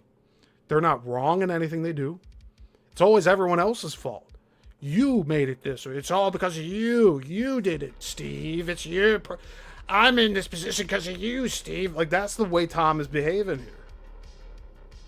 And now he's talking about ego, which he claimed on another show that's in this intro of this show, that people questioning his ego are committing worse crimes than the PDF files that are hurting children. He's trying to say I am worse than a PDF file by doing these shows. If that doesn't make you upset, I don't know what will. Lizard brain. If you shed that, which is part of the training I had before I wrote, then creativity. All right, we're speeding your speech up, Tom, and I don't care that you think that it's insulting. We're going 1.5 speed. A lot of other channels do this. He's just trying to muddy the waters here, and everything I'm trying to get across. I bring up valid points on this show. We've gone so deep into examining this dude's character, and all he could do is make fun of my appearance and make up lies about actions I took. Actions that never happened. He's just making shit up so that he can paint himself to look like the innocent victim here. Do you realize what he's doing? And how many other people has he done this to? That's why I'm trying to put an end to that. I don't want Sean Bond here having to do the same thing I'm doing now, because he's going to end up in the same position I'm in. No more shows with Tom. Going separate ways. On Tom's decision, not Sean's. Right? And then Tom will be going on to other shows in the future talking bad about Sean Bond. I guarantee it. And the layers of positive stay. Because if you put a negative endpoint due to ego, which is part of the training I had before I wrote, then creativity will flow better if we get rid of that need for ego, for self, lizard brain. If you shed that, which is part of the training I had before I wrote, then creativity flows so well. And the layers of positive. Part of the training he had before he wrote. So, I want to assume, and this is my opinion here, people who have these conditions of narcissism and egotists, they have this their entire life. So I can understand that people were trying to help him work through this. It probably actually happened with the Pat Robertson thing that he was involved with, where they were trying to get him out of this paranoid schizophrenia, which he writes about in The Immortals. It's wild. He has one piece of dialogue where they're like, we're going to frame you as a paranoid schizophrenic and a narcissist. That's what it says in his Immortal script. Yet he displays these characteristics here. So I'm under the impression he probably was diagnosed with schizophrenia. And he went to Pat Robertson's school to alleviate himself of that stuff. But it didn't end up working. And they tried to maybe take advantage of him sexually. Who knows? Who knows? We're approaching this in a mature manner. I don't care how much he makes fun of me and my appearance. I don't care how much he lies about me. But the fact that he's doing all that stuff really speaks volumes about him, doesn't it? I'm not playing this at 1.5 speed to make fun of him. I'm playing at a 1.5 speed because you can still understand what he's talking about and we get to move through this faster. But I don't have to keep repeating that. That's stuff that he just tunes out. He just takes what he wants to use to disparage me and then goes on these shows and talks about that. And makes shit up half the time, too. To stay. Because if you put a negative input due to ego into your mind's going to work on that. You can't get rid of it. It's going to chew on that, keep spitting things out, and say goodbye to creativity. Because your mind's going to be obsessed with that order you gave it subconsciously. So that's why I will not entertain these people. I'm going to stick to, Oh, but you talked about me like a dozen times here already, dude. So in a way, you are entertaining me. Like I'm making content right now, live. Showing you talking bad about me. Saying that I'm here sent by like the cabal or some shit. No. No, I'm independent of that bullshit. I'm my own person. I'm not getting paid by anybody to do this to you, for you, about you. No. I found your story interesting back in the end of 2021. I reached out to you in the beginning of 22. I brought you on this channel. I let you share your story. I gave you a platform. You talked about these previous hosts you had. You didn't want to disparage some of them. You really let others have it. You let Emma from the Imagination podcast have it on my show. You wrapped that up with the gray area monarch dude and that other guy. I can't remember his name right now. Long-haired dude. Nathan Reynolds. Yeah. He didn't hesitate to disparage those people, did he? And at that point in time, I was sitting there thinking, holy shit, what if this happens to me? But I didn't want to believe that. So I pushed that thought into the back of my mind. I carried forward. I carried on doing this stuff, with having him on my show, letting him speak his mind, sharing his story, getting his story out there. Because he claimed censorship. And now look what he's doing. Instead of reaching out to me, he has my phone number, he has my email. The only time he instant messaged me is to call me a big baby. Right? A man baby, to be precise. He is ridiculous. He behaves like a child. And if he really did write The Matrix, he'd be talking about the origin of life stuff the way that Sean Bond is. But he's not. The best he could do is bring up a Netflix show that he watched the other day, right? That's all he could do. Oh yeah, that Netflix show Vikings I watched. Dude, this guy just talked about the Anunnaki and everything, and your best retort is, oh yeah, I there's this show on Netflix called Vikings, and they had this brand that they had to carry around. Dude, what the fuck does that have to do with the universe and multiverse, dimensions, demonic beings posing as angels? But that's what Sean Bond was talking about. But no, Thomas, I wrote The Matrix, And I was watching on Netflix the other day. Like, dude, you're in your own Matrix of Netflix. Get rid of the ego. I don't care what's in it for me. I care what's in it for our world, humanity. I don't think he ever got rid of the ego. I think he had people trying to help him get rid of his ego. But narcissists tend to destroy everything around them. So the help that he was getting left. They gave up. They're like, I'm done with this dude. He can be an asshole to everybody. Like I did what I could. In all life. So, but thanks for doing this. Oh yeah, it's beautiful, and like going into that, I completely agree. And the sonics aspects of the ego is like in our internal handler prison, ego boundaries that people lie, cheat, and steal to protect their own ego boundaries. It is the interface for the matrix external, and there's even sub matrix programs that are in our own body matrix that I found. And there's like sonic matrices and all this kind of stuff, which depending on how much time we do have to do more shows for sure. The cure for resolving ego for people, it centers in the solar plexus as a branch off of the soul in protection and survival mechanism from the soul. For anything coming deeper, it's the first line of defense. Anything coming in programming, it stores and quarantines programs, attachment, negative energy, negative emotion, and even entities that are in attachment, and those can influence our thought and mind and emotions. And it quarantines trauma into little boxes, and that builds up as like what influences our state of being, and sometimes into like altered personalities or bipolar disorders, etc. And these little thoughts in our mind that keep us skeptical, closed off from learning and awakening. And the ego is the key to awakening. And the way to resolve one's ego is it needs safety to let down the heaviness and weights off its shoulders. So like love contains all nourishment anything needs. And so and it turns into any ability you need. So you give love to the ego, seeing it as an inflated balloon of compartmentalized trauma and stuff that's taken care of, and hug it down, give it nourishment. It's shrinking down all the compartmentalization, negative programming, and churning it into, transmuting it into what it wants to become, which will usually become an ability, empowerment, something relating to the wound that was taken. And the ego is contained in the lower self, which as it resolves and shrinks and disperses, allows more of the higher self to perceive like an antenna.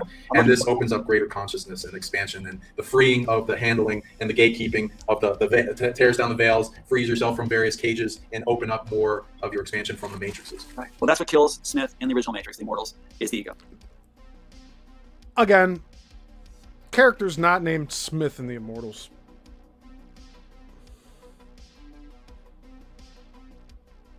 Hey, Andreas. Good to see you here. Tom's making up more bullshit about me here.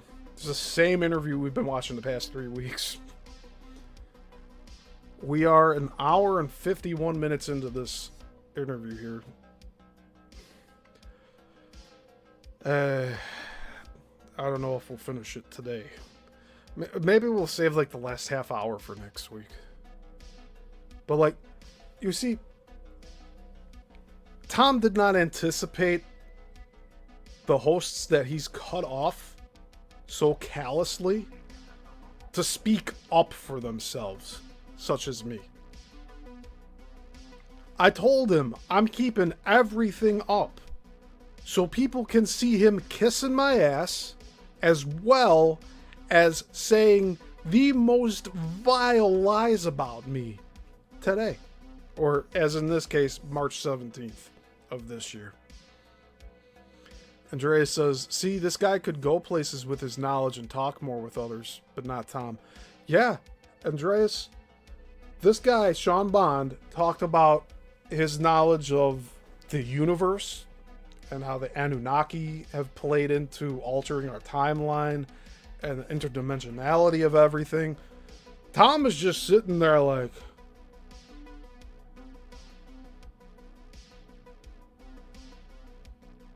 and then when the host gave Tom the floor to respond, the first thing out of Tom's mouth, I was watching on Netflix the other day. Dude!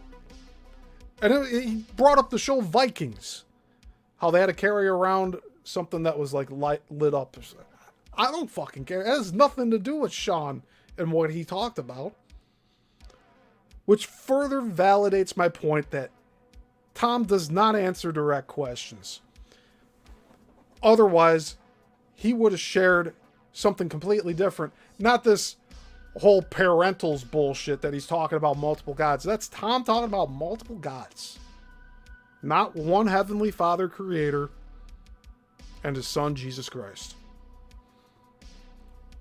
Two beings and entities that we believe here on this channel. His obsession with, if I kill Neo, if you will, Thomas A., then it's his drive. It's his whole thing. It's all ego-based. Neo doesn't have that. You know, I'm not talking about the Keanu Reeves portrayal. I'm talking about the original writing. That he isn't burdened with that. He's obsessive. What's his name? You see, Tom's not going to name his original character. And why is that? About the loss of his wife, the Trinity character. The reason they call it Trinity, Sean. Oh, so the wife is the Trinity character. Okay. Well, we got 40 pages in. I didn't catch that at all. Did any of you catch it? The wife is the Trinity character.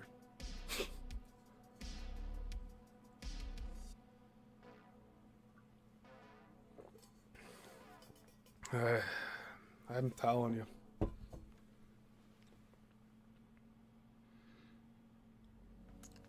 I'm doing this so that I can move forward with my life after all of this is done. You see? There will be an ending to all of this here. As for Tom, Tom can talk about this until he dies. Like, give it another 20, 30 years. I don't care if he lives till 100. He's still going to be talking about this shit. He's still going to be on the precipice of getting his $2 billion. And 10 years from now, if he's still talking about it, it's going to be $4 billion, $6 billion, $8 billion. He's just going to keep inflating the numbers. So Warner Brothers Discovery is about to be acquisitioned by Netflix. What is he going to do? Go and sue Netflix then? Who's going to have him sue? You know, out of the entire 2.5 years I interviewed him, he did not get a single attorney to help him with his case. He never had one.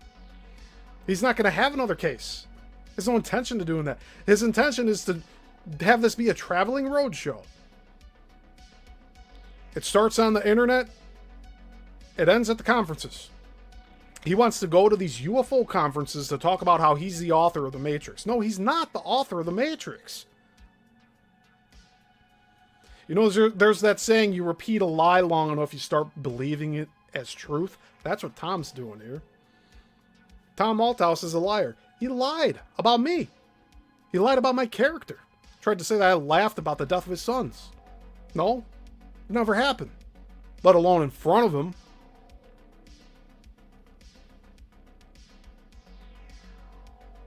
But Sean Bond, if you're listening to this, if you've made it this far, like, use some common sense here. And, like, take into account what Tom did to me and all the other ex-hosts. The ones, including the ones that just moved on and stopped talking about him. But, like, I have to correct the record here. Tom's going on show after show. This show alone, he mentioned me close to a dozen times now. It's kind of ridiculous, really. His handlers told him to ignore me, right? But all he can do is talk about me on the shows. I've replaced all of these other... You see, like, this show, he has not talked about the honeypot wife. He has not talked about his Anthony Rankin attorney from Hawaii, right? The state-sponsored attorney that ended up working for Warner Brothers. Like, he's never talked so much about me until this show. In the way that he is now, where he's reframing me as being part of the cabal and being hired to do these shows. No, I'm not. No. This is my channel. I'm doing this on my own time. And I'm doing this to correct the record, because this guy can't fucking stop lying about everything, including me. The ultimate betrayal. He used to call me his brother. What happened? Go watch interview part 23 without Tom Althouse. Then watch Let's Talk About It episode 1. You'll get the big chunk of what happened with all that, with that fallout. It was all over a 5-minute window. He used that excuse, which in reality, he was just looking for something to pin it on. 5 minutes of me sitting here waiting for him with my phone behind the screen on my bed, and I don't hear it, right? I don't hear it at all. Wow. Oops. Entire 2.5 years, 22 interviews flushed down the toilet because of that, right? No. I was trying to let him know that Penny L.A. Shepherd was handling him. The same person that left the property of a friend of mine because they got caught in a lie.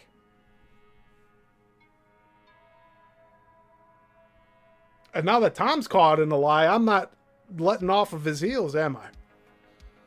In fact, he's fallen down several times.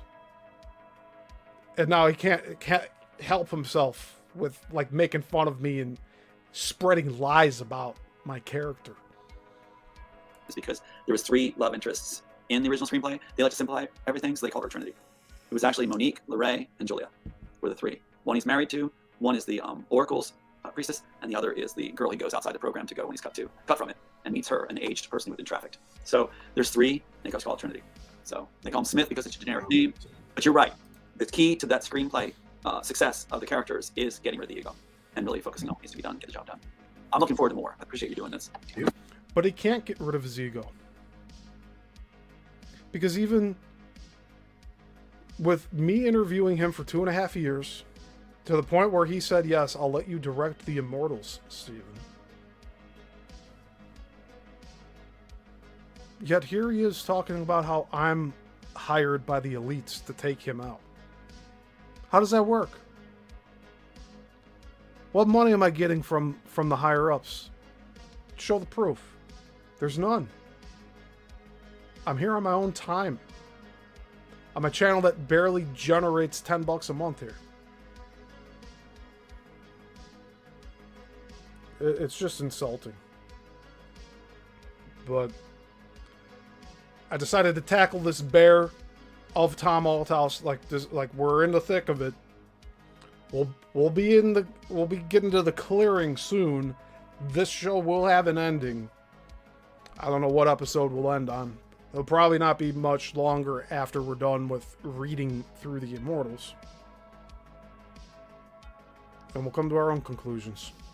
Cool. And do you, when you say the red pill is like the children's blood, is that like, somebody said in the comments, is that like adrenochrome? Yes. What it is, they use the growth hormones of the red blood of adolescents and children. And the premise, because I didn't know the story of what would be done when I was writing it, I was kind of going with downloads, that maybe the growth hormones along with protein blockers might help solve aging. And so the idea was that maybe I had a backstory. Yeah, again, like, he said several times, like, he didn't come up with this idea. He's giving credit to another entity that he believes is God.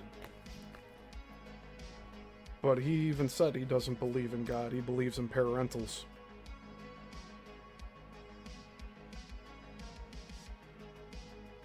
Multiple gods. False gods. So who's to say when he was going through his paranoid schizophrenia, coupled with his narcissism and his giant ego, that he didn't have some sort of partial possession where some demon was telling him to write this script. He just admitted he doesn't know where the story was going when he wrote it. Go back a few seconds here. Maybe the growth hormones along with protein blockers might help solve aging. And so the idea was that maybe I had a backstory. Now they're trying to call it fact. It's not fact. It was a backstory I came up with, that the Nazis experimented on Jewish and other people and children especially to come up with the idea of a longevity program through the blood and growth hormones of the blood. That's the first time he brought up Jews and Nazis that are in his script from the beginning, from the first few pages. He avoids as much as possible that whole part of his story.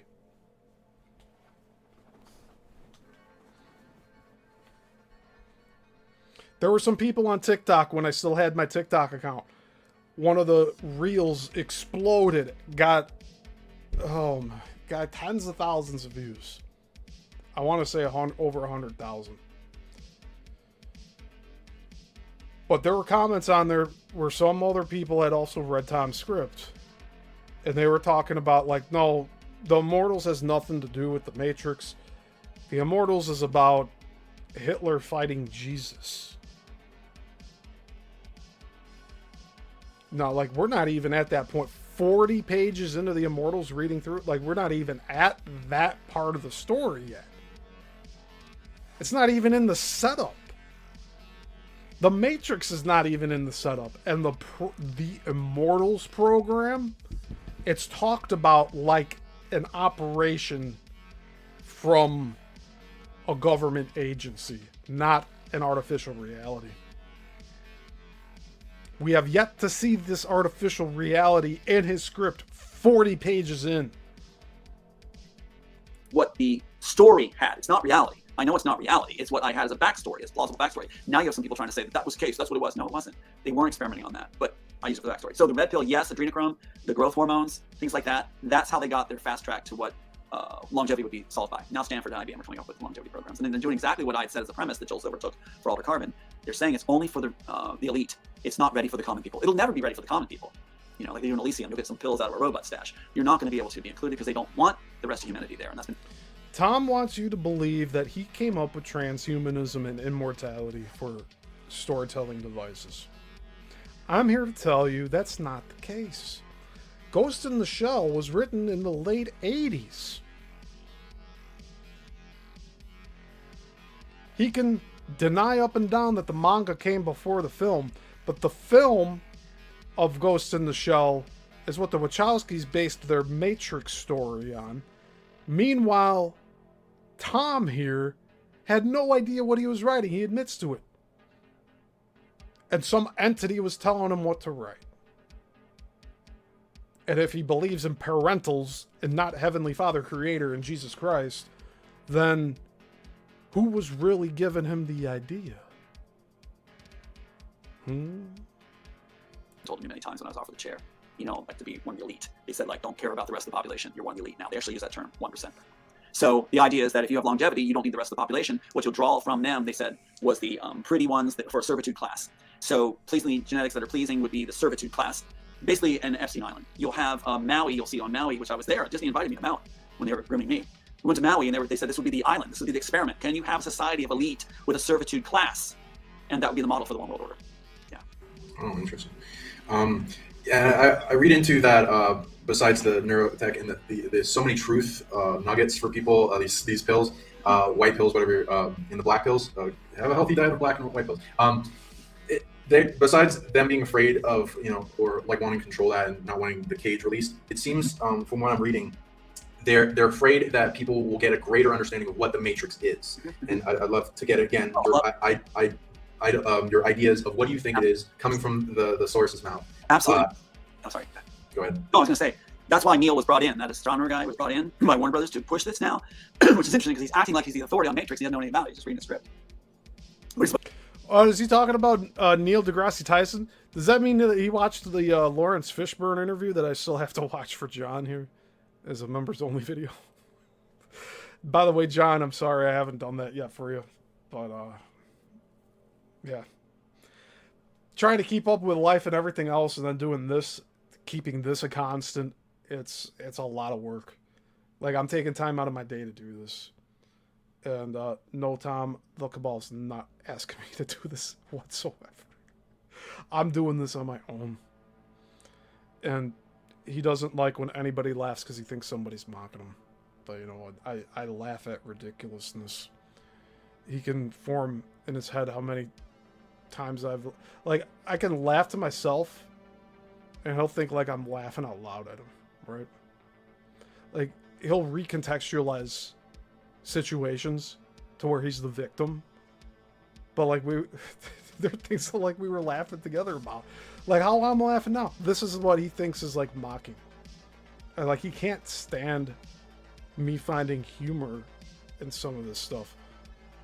But then he goes and repackages it and says that I laughed about the death of his sons. That never happened. No matter how much he tries to say it did. Supposed to be the face of it. My voice going a bit. And the transcending unfeigned process from it. Right. So the Matrix, my point, that they're saying that it's a like a mathematical equation thing. It's a construct. We're in the Matrix itself. And I say no. As the author, from my perspective, I say no. I'm saying they're spinning that in order to make us feel like basically throw up our hands and go, okay, we're in a Matrix. There's nothing we can do. No, the Matrix is a concept that's being utilized, manufactured by the Cabal in order to enslave humanity. If we agree with that idea, it's like saying like almost the Emperor's New Clothes. They'll say there's a cage there. We go, I don't see the cage. You know, if anybody saw that episode where the Romulan officer was so mad at the card, he kept saying, there's 3 lights, there's 3 lights. Oh, I see 4 lights, you know, that kind of thing. There's a cage there. Well, I don't see the cage. There's a cage there. I don't see the cage. There's a cage there. Okay, there's a cage there. Now we got you in the Matrix. Andreas says in the comments, dude, the money you supposedly get from the government, you would do this as much as you want. Yeah, I'd be doing this every day. You know that? I'd make this my full-time gig.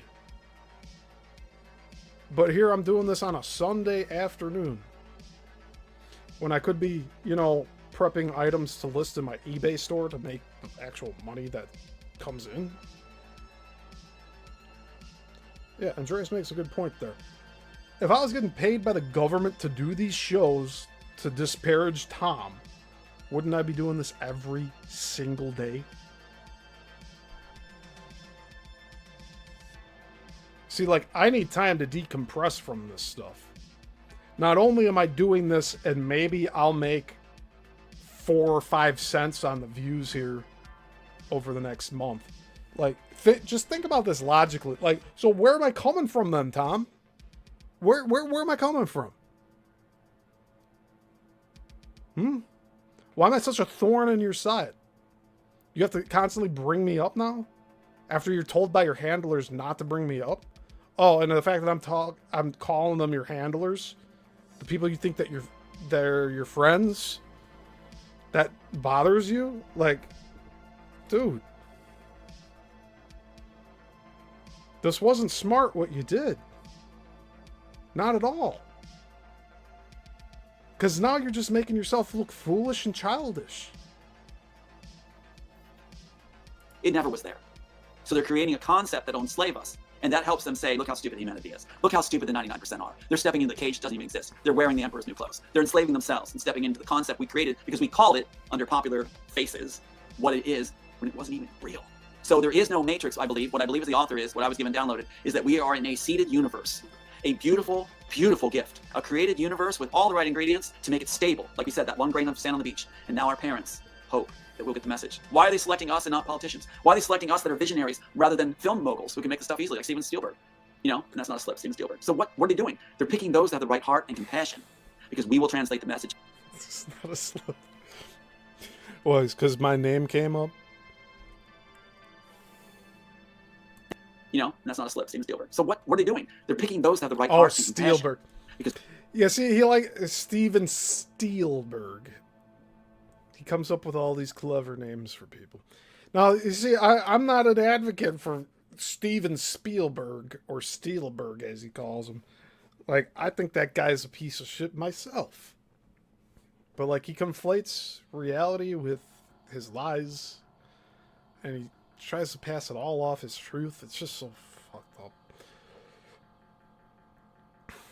But he's trying to say Spielberg stole parts of his script too for Minority Report. Like, give me a break, man. we will translate the message faithfully and not have a price tag. It's like, Gladiator. When Marcus Aurelius says, that's why it has to be you. You're not tainted by the politics. You're not seeing what Rome became. There he goes with the Gladiator thing again. So on the deposition audio, which I know, Tom, you watched the show. On the deposition audio, the lawyer asks you if the Matrix was too violent for you that you had to walk out of the theater. Why do you keep bringing up Gladiator that you watched it with your son that was like under 10 years old at the time? And he's like, oh no, Gladiator's an inspiring, hopeful film. No, this dude's facing his death every time he enters the arena. There's a lot of bloodshed in that too. But here he is talking about Gladiator again. But he's never going to bring up Deposition Man. Demolition Man. I called one of these shows Deposition Man when we were listening to the deposition audio. But this guy cannot keep his story straight. That's why he limits what he talks about. Because if he talks about too much, then the lies will start becoming unraveled. You'll have him on one show saying one thing, and on another show with different details about the same event. And he won't be able to tell which one he wants to go with. And then that's fully exposes him. But in the meantime, I have to do this stuff, right? To correct the record. Has become. Yes, that's why we're selected. Those of you that feel called, we're selected because of this. Because we have a heart that's faithful and there's no price we will ever give into to make this a better world. And that's where this came from. All of it. With the death of the sons thrown in. So I feel like now I'm getting the promise I had, which I'm feeling from the universe. Well, the death of the sons came after that script. That was like 20 years after you made that script, or you copyrighted that version of your script. Well done. I can say that now. After 30 some years, I can say the universe is telling me, Sean, well done.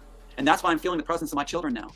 I did it. I went the distance. And now I get to meet as a reward others that did the same. And he said, that's what my comfort would be. A remnant of those that just some of them have to be named Shawn Michael. Meet a remnant of those that stood the course and did it right and stood the test and came from the furnace. And that is a comfort. I'm out of the woods now. and now I got agency CIA. Dude, he's out of the woods? I don't think he's out of the woods here. Seems to be walking in circles in the deep, thick. People even now wanting to do the right thing now because they see the game is over. Disney calls it a chess game. You know, I just got a message from Draco too. So it's like, you know, I'm telling him, we're no longer lone wolves anymore. We're a pack. We're striding forward in strength, and the other side knows it. The biggest fear is that we would become united, not isolated, alienated, and step into that fictitious cage. There is no cage. There's only three lights. There is no cage. I like that. That's beautiful. So just to get the... But there is no spoon in the Immortals. I'm going on a limb saying that right now. Being that we're 40 pages into both scripts, I don't think we're going to get a spoon scene. I don't think we're going to get a chair scene. I don't think we're going to get the construct kung fu scene. Like, that's all not in the Immortals. So... But he claims to be the author of The Matrix, which makes everyone assume he wrote about the spoon, he wrote about the chairs with the blue and red pills, he wrote about kung fu scenes, wrote about the Nebuchadnezzar, wrote about everything under the sun that's in that first movie. But no. The script that is the shooting script for The Matrix, March of '98. His script that he has copywritten, December of '98. March of '98, The Matrix. December of '98, The Immortals. Just based off of that alone, that information alone, his script came after The Matrix. But if he wrote a draft in '92, '93, that's cool. Don't lie that it showed up on your bed while you were out at a conference in another state. You have no security cameras? That's convenient. You say that people are always out to get you. Why wouldn't you have security cameras in your house? Then you would have had some sort of evidence. Even if they took the cameras out, you'd be like, look, my camera was rolling, and then they zapped it and they broke in. Anything. You could have had the neighbor's camera. Like, did you ever... He never even talks about this. So the cameras on his neighbors' houses that probably are there. Why don't they have any footage of people breaking into his house while he was gone to put the scripts on his bed? You know, I go around here in Illinois. I go knock on doors to get signatures for candidates and referendums and stuff for the ballot for the elections. Half of the houses have Ring cameras. You're telling me on his entire brand new block in Baytown, Texas, that he has no neighbors that has footage pointing at his house from their front porch, showing people entering and leaving his house while he was away? Not to mention he doesn't have security cameras of his own in that house. A brand new house that his mom bought for him. The dude's nearly a senior citizen. He's over 60 years old.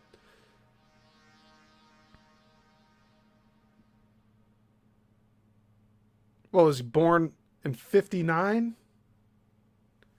69, 79, 89, 99, 09, 19.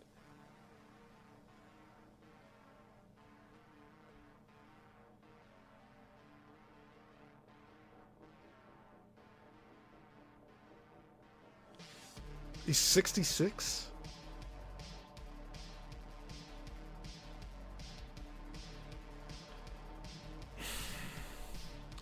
All right, I've digressed a bit, but my point stands, doesn't it?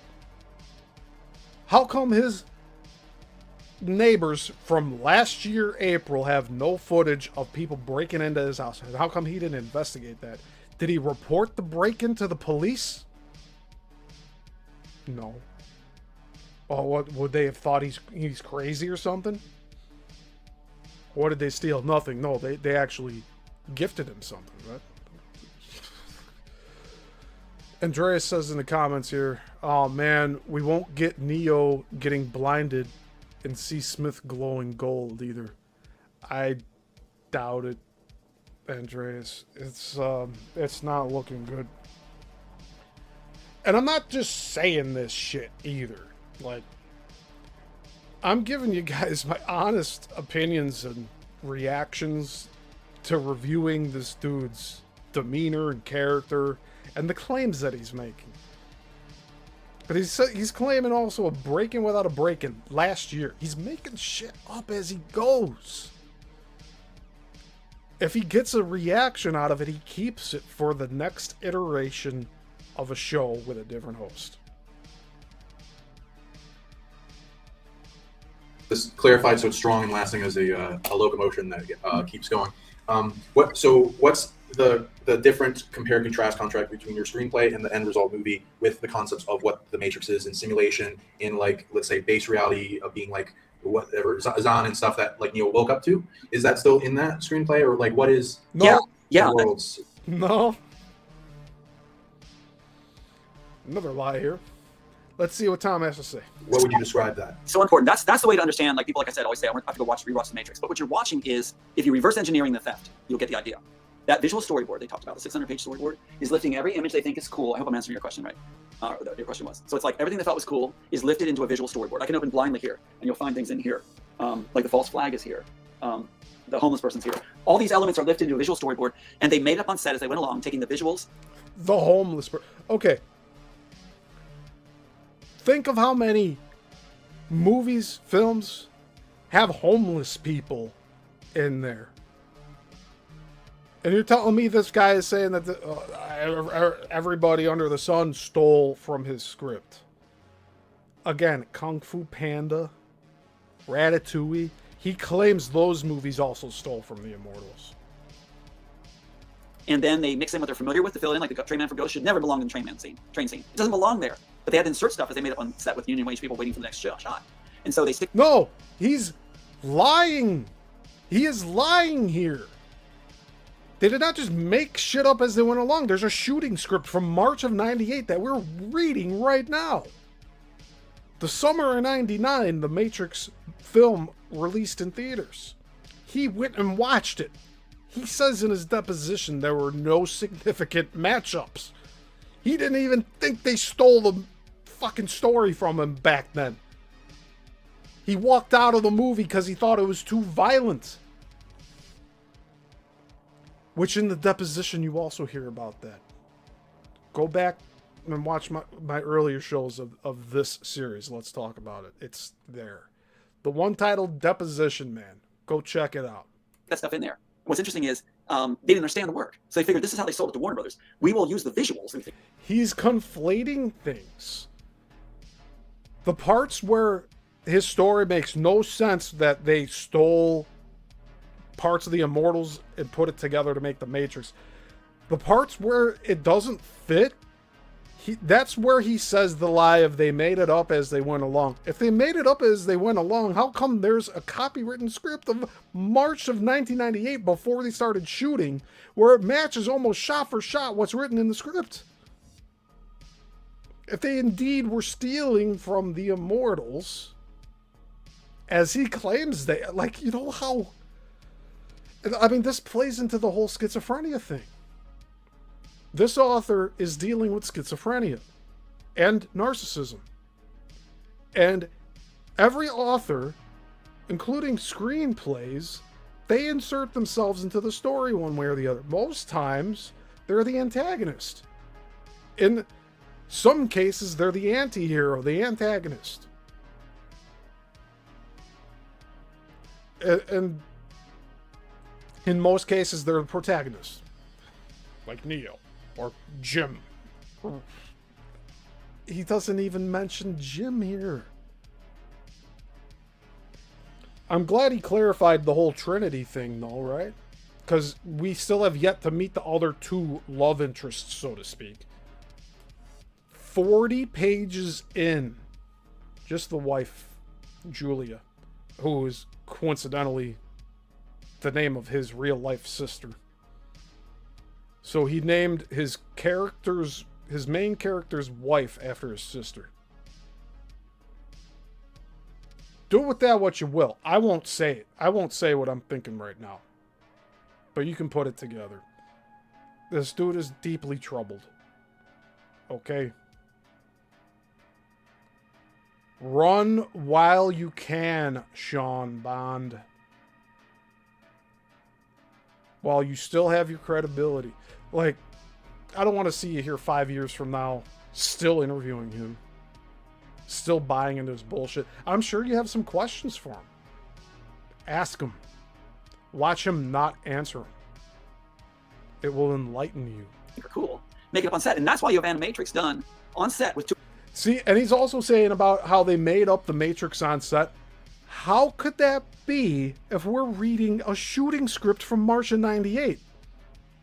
There'd be no way they could make up the script as they were shooting it on the set. They had the whole story and everything laid out shot for shot. And they made it just like it is in the shooting script. I'm reading verbatim. Dialogue that is in the movie. Actions that appear in the movie. It makes no sense for him to say they made it up as they went along if they have a shooting script from March of '98 and his copywritten script is from December of '98, 9 months later. That's an indisputable fact. But he'll write me off on all these shows and say that I'm just trying to play him at 1.5 speed to make him sound nuts. No, all of you can understand what he's saying, right?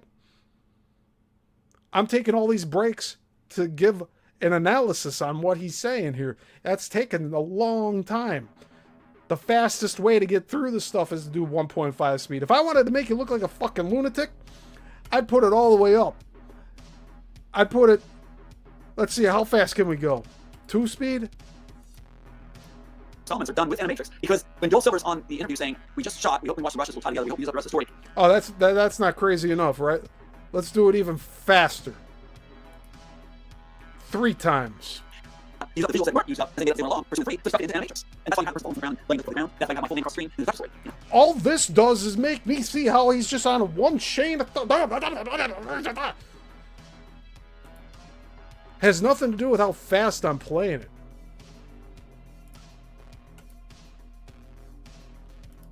And here's normal. Wachowski's a double bonus for them was they got to bring in the comic book or characters, Japanese directors they were most, fans of, were biggest fans of. They get to work with them on these shorts, which is using up the rest of the story off the visuals. See? No. It's incredible. It's incredible. Hey, Zen, good to see you.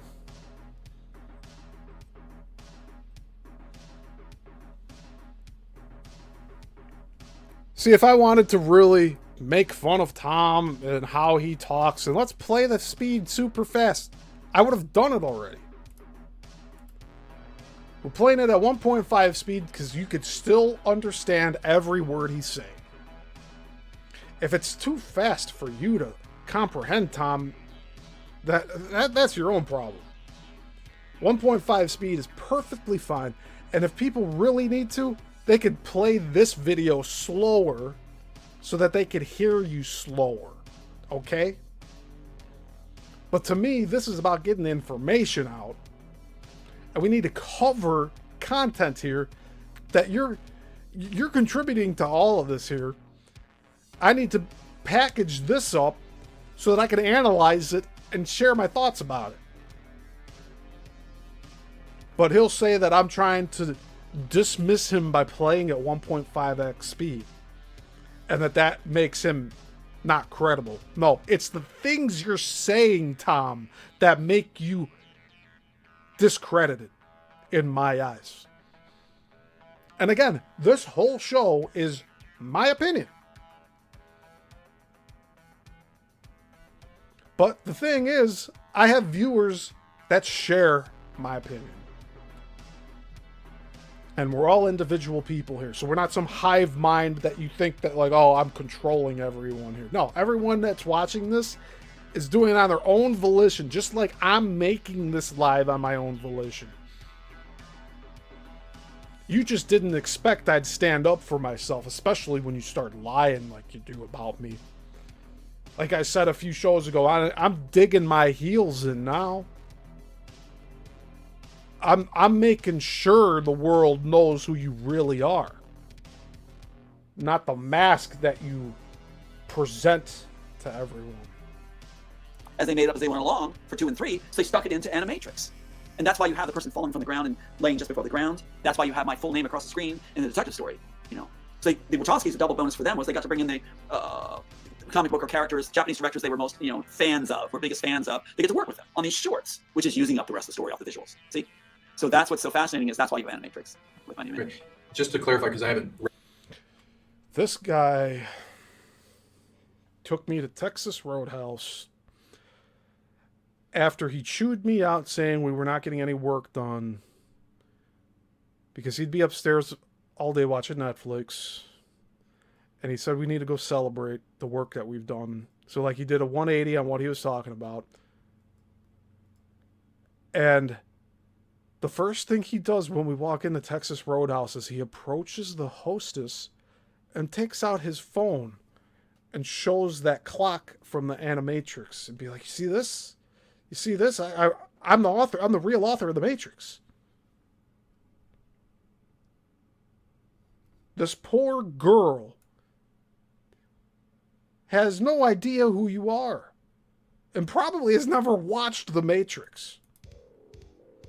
But yet you're here trying to convince her of your credibility. Like, come on, man. It's no different than going...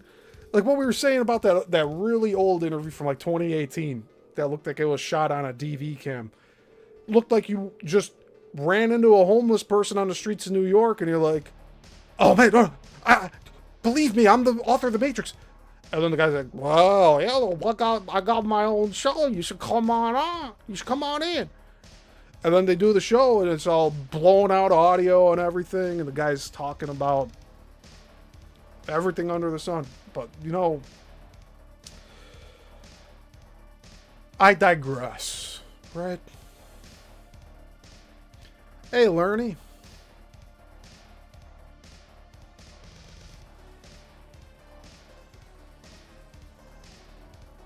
Good to see you here. Read the screenplay. So is there is the prison aspect in the movie not in the screenplay of like what is the realm the base reality realm that they wake up to in the screenplay like and what do you Tom will not directly say what the Immortals program is and how it's different from the Matrix. He wants everyone to believe that his Immortals program is what the Matrix is. But yet it's not there. The Immortals program is presented to us in the script like a military operation. Like psychological operation type of thing.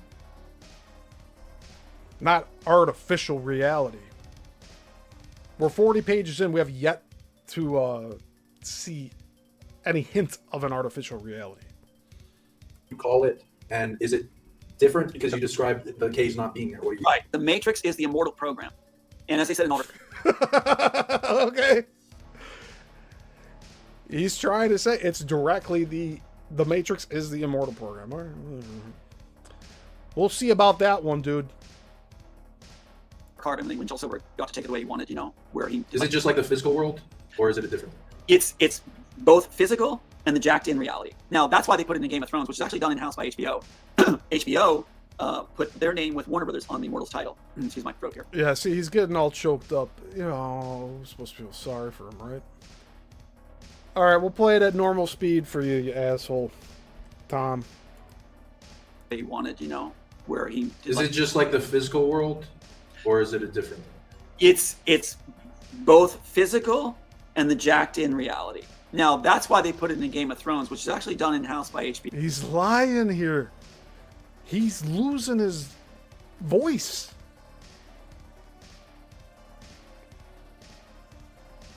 there's certain body language that people give off when they're lying.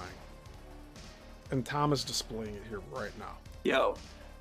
HBO put their name with Warner Brothers on the Immortal. I don't know how to answer this. He should be so confident with his answers. He's been doing this for so long, but he's still talking like he's not confident with what he's speaking about. And the jacked in reality. Now, that's why they put it in Game of Thrones, which is actually done in-house by HBO. HBO put their name with Warner Brothers on the Immortals title. This is normal speed, Tom. This is Tom being presented in normal speed. Excuse my throat here. But what happens is, in Game of Thrones, you have the one character who's living the memories from the Tree of Memories. And he goes back and he calls out to his dad in the dream sequence. And his dad turns around like... It's the demons taking your voice away, Tom, because all you do is feed them. He hears them. That's exactly what's in the Immortals. So you have a system in mind which was left... What's in the Immortals? On the Immortals. Jacked in reality. Now, that's why they put it in Game of Thrones, which is actually done in-house by HBO. HBO put their name with Warner Brothers on the Immortals title. Excuse my throat here. But what happens is, in Game of Thrones, you have the one character who's living the memories from the Tree of Memories. And he goes back and he calls out to his dad in the dream sequence. And his dad turns around like he hears him.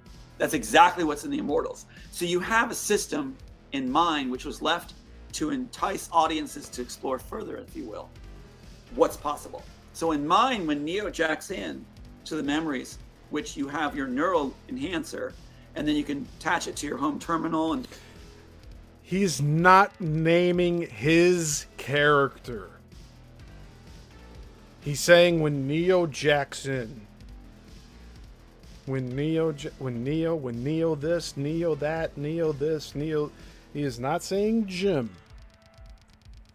He refuses to say his character's names. If you will, what's possible. So in mind, when Neo jacks in to the memories, which you have your neural enhancer, and then you can attach it to your home terminal and download memories and erase memories and stuff like that. There are two also, while independently functioning with the neural enhancer.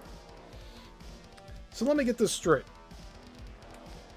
We've read 40 pages of the Immortals here. We have yet to experience in the script this whole thing.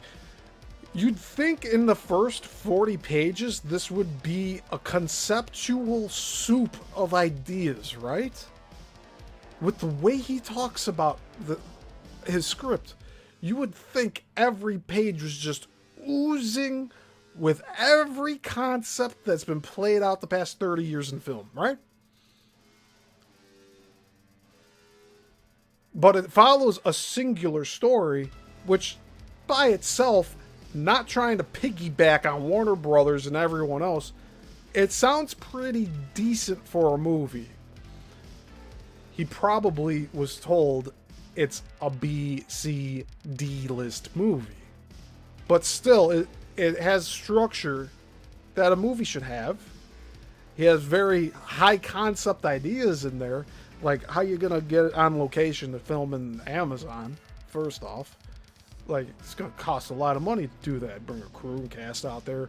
You could make it up and film the whole thing in Canada if you want. You know, like Joel Silver did with our Altered Carbon, which he's also claiming Joel Silver stole from the Immortals. Like, come on, man. But, like, I could say some positive things about his script, but, like, all he does is say negative things about everyone that's ever helped him, including me. It's not right. That's why we're here. I don't let people just go and speak bullshit. I correct the record. Have your neural enhancer, and then you can attach it to your home terminal and download memories and erase memories and stuff like that. There are two also, while independently functioning with the neural enhancer, free of the computer system. But what happens is when he enters into memories, he can change the reality within the memory to a degree. That's why they did it that way cryptically in Game of Thrones. So the answer that I'm trying to come to here is to convey is yes, it's real reality. We're in a seated universe, real reality, but also there's that extra level where you can manipulate certain aspects of your memory, like Inception, which they drew Inception from. Oh, okay. I see. Oh, okay, I see. That's all the host has to say to that? So, let me get this straight. The Immortals program is in fact the same concept as The Matrix. So he's claiming it's an artificial reality, right? But it's supposed to make people immortal. My question here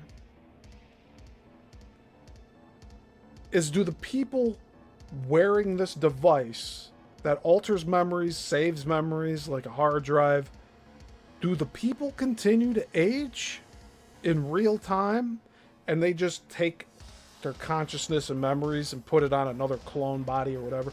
But he doesn't talk about clones. He talks about cryogenically frozen people in the beginning of his script, and then it's like, oh, they kill one of them and another one's out there still. Like, that's 40 pages in.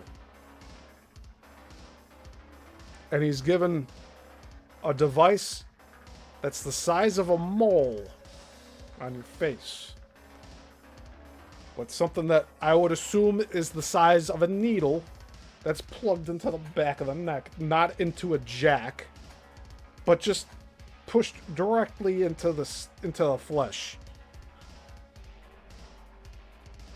So, is the Immortal program just the neural enhancer device? This was in the 40 pages we've written or read that's been written by Tom so far. The little device that appears in pages 21 through 40. That little device seems to be like a tracking device or a listening device, as it is in page 40. Now, I'm sure it'll be revealed further on in the script that it's actually more than that. And it's, I don't know. It's just Tom's being so deceptive with this stuff. He can't just right out say what's going on. He has to constantly refer to all of his characters as the names that the Wachowskis gave their characters. Because he wants you to think that it's stolen.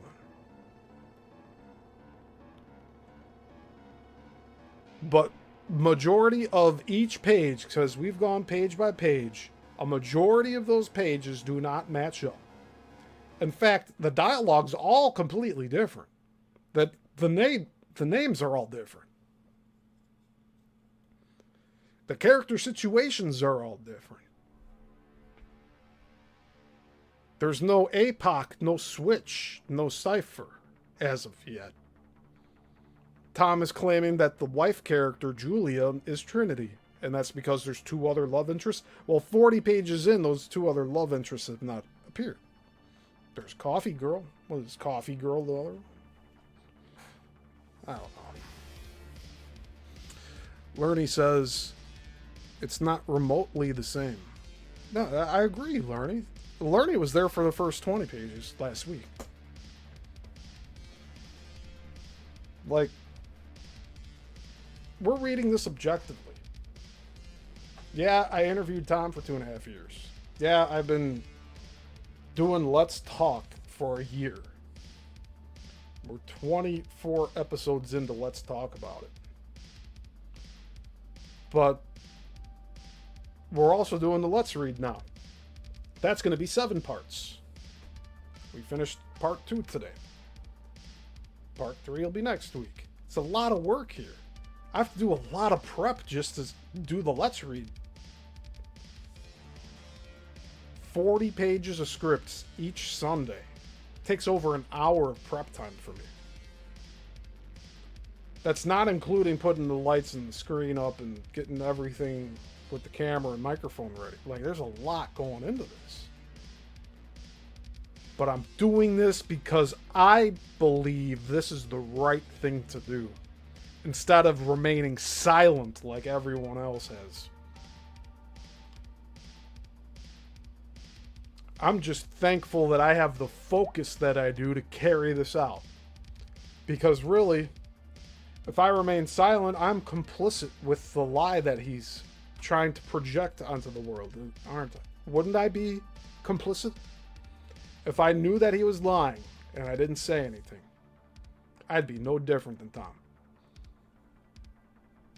So is I'm just making sure like what was kept over is like, and when I reference space reality, it's kind of like see that big mug he has? You see, I got my copper mug. I have water in it. Like, I'm not doing this to be pretentious or anything. This is how I'm drinking my water. Like, it's just the best way to do it is with the copper mug. But it's like so much of what Tom is doing is performative. And we're not seeing the real Tom here. The real Tom is freaking out about some rando on Twitter, X, saying something bad about him. Like, I experienced that firsthand. His whole day was messed up because somebody said that he was a liar on Twitter. This is when I was at his house. It's like he couldn't carry on with himself. It's just he's thinking about one person saying he's a liar. Well, now you got me calling you a liar too, dude. And it seems like other people were calling you a liar in the past and you just kind of squashed them out. You're not going to do that with me, though. I'm here to stay. So I don't know what you're waiting for, dude. But carry on with your lies, and I'll continue to point them out. That's what I'm here for. so is I'm just making sure like what was kept over is like, and when I reference space reality, it's kind of like Elon Musk and other people. I'm putting it back to 1.5 speed. Because I want to get through more of this interview. There's a 99+9% chance that this isn't base reality that we're in. Is the concept of, okay, are we dreaming from another place into here? Right. How did you describe, is it the same? What's the difference comparing the rest of the movie and the screenplay in the description of base reality that Neo wakes up to? Okay, this is such an important question you asked. Because in mine, you're 100% a reality. But the agents, the other side, like Hollywood was doing, like religious right was doing, is creating a misguiding concept that they want us to believe that we're not 100% in reality, so that we're pliable and malleable. And so that's what I was trying to warn also, whispering through this art, was that you are 100%. There is no solid reality, though. Our reality is what we believe. If we believe...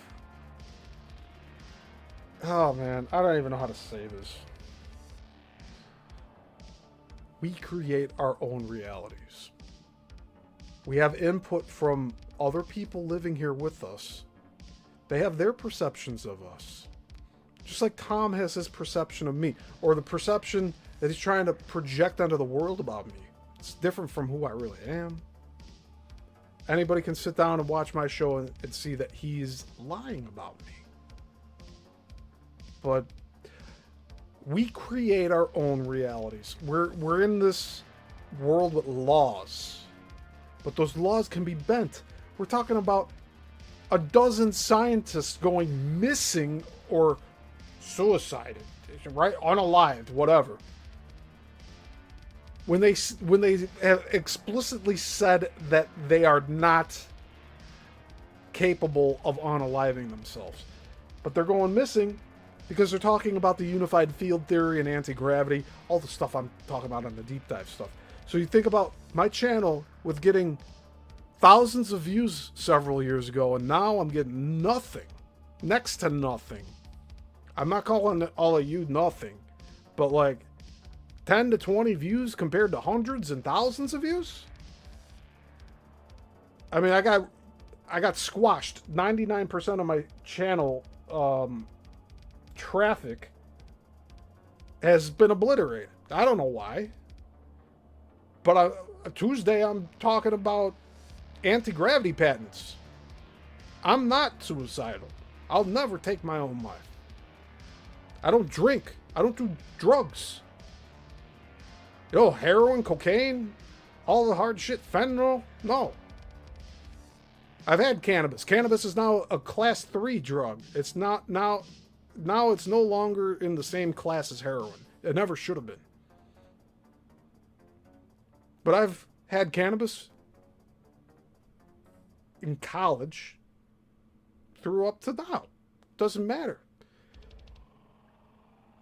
But you're not going to see anybody overdose or die from cannabis. Oh, and I have nicotine. And I drink caffeine. The nicotine saves you from the COVID, right? I don't know anymore. The thing is... Oh, man. I was talking about us creating our own realities. I am doing my shows about Coral Castle and Bermuda Triangle and talking about UFOs, USOs, anti-gravity, harmonics, ley lines, energy grids. I'm lucky if those get 20 views. I changed the tags now for a Coral Castle show. We'll see what happens with that. But those people talking about those concepts are all disappearing. Are they going to another dimension? Maybe. Maybe. There was that whole plane that disappeared that had like 20 scientists on it. Like, what, 14 years ago? So, who's to say? There's also this whole concept of like 2 different timelines in the future. Like 47,000 years and 52,000 years in the future that are visiting here now. They're from different timelines trying to make this timeline theirs. Like, there's some weird shit going on with that. But, like, I'm open to talking about all this stuff. You don't hear Tom talking about this. If he really was an advocate for, like, all of this technology and, like, the Immortals program he speaks about he says it's the Matrix, like, he'd be talking about a lot more concepts than he actually is.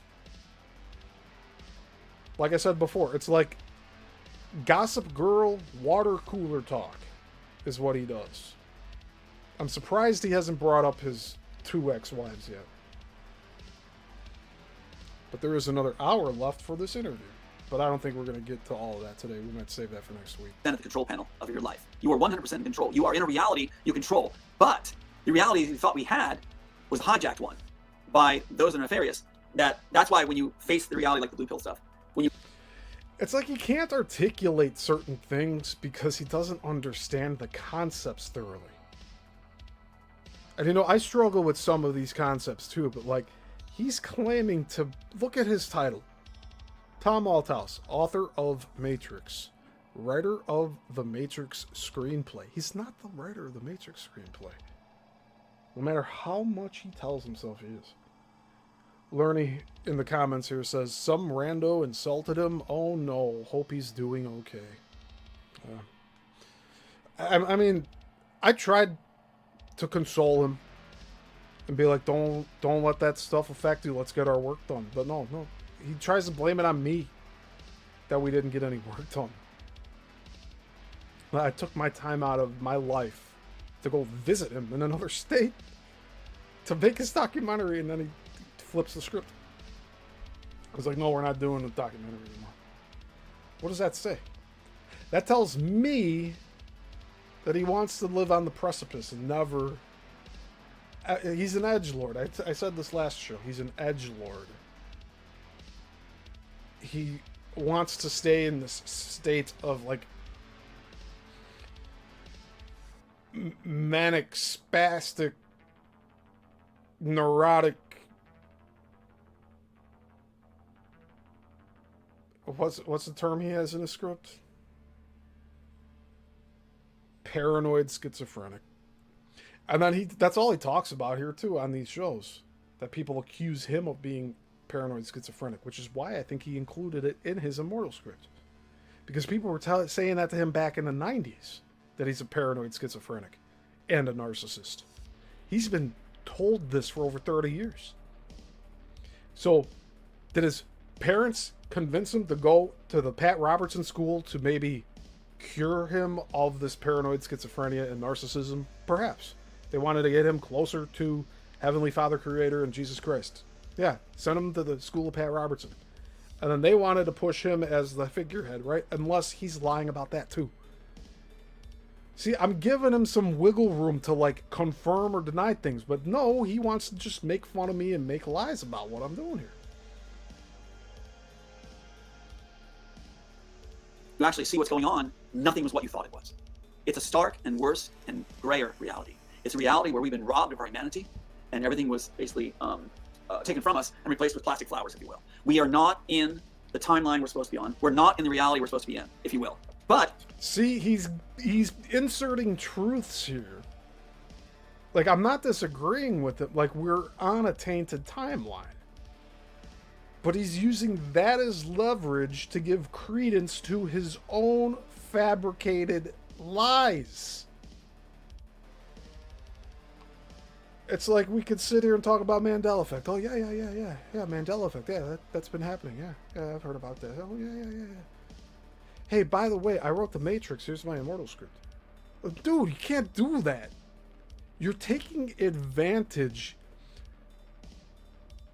of people's faith and belief in what you're saying to them. Now that I don't believe Tom Althouse, it is a whole different concept and story that we're looking at. We're looking at years of psychosis from Tom Althouse, where he was being told in the 90s he was a paranoid schizophrenic, and so he included it in his Immortal script.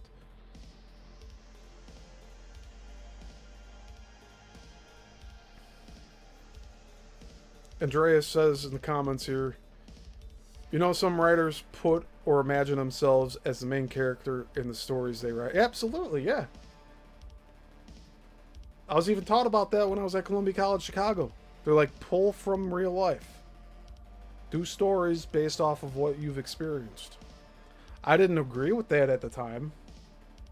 But in ways, like the content I was making, like The Man, the short film I made, like there's elements in there of like relationships between people, being bullied, having a deceptive partner. Like, I was pulling from my own life with that. I didn't want to admit it at the time. I made the characters older than myself. But his main character, Jim Reese, is married to a girl named Julia. And in real life, his sister is named Julia. Tom's sister is named Julia. And in the Immortal script, the main character's wife is named Julia. So, I don't think he was writing it from his sister's perspective, I'll tell you that much. And who does he think he is? He says he's Neo, so he is playing Jim Reese in his own film. AKA Neo. And that's the way he should present it, but he doesn't. Andreas says, adding their flaws and issues, ego, like Tom with his Immortals. Yeah, exactly, Andreas. Like,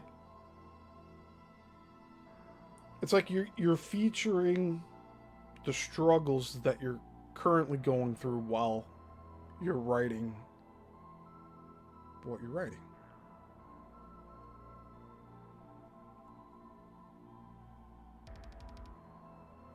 It's wild, man. I don't know.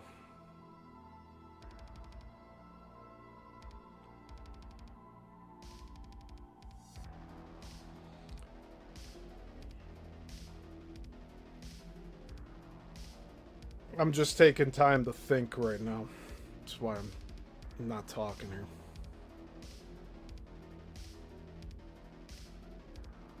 Alright, let's continue listening to this.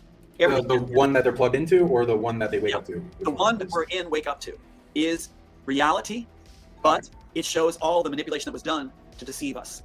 Okay, so it is like that. Enter it. Right. Now, the plugged in one is something, like I said, we have degrees that we can alter it he goes back into a memory where he's at the train station, where it's supposed to be a crowded scene, not a static scene. They changed it. It's supposed to be, they put it in I Am Legend with Will Smith the right way after they got a hold of it, where you have a crowd pushing their kids forward, trying to get in the program, and they think they'll be in a better life, but actually they're going to be trafficked because it's so bad, conditions are so bad outside the program.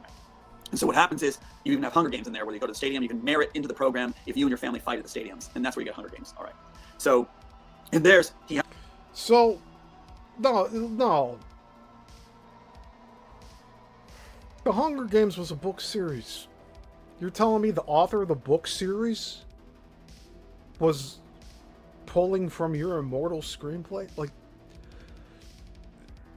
you see how much you need to stretch reality in order for it to fit Tom's idea of what's actually going on?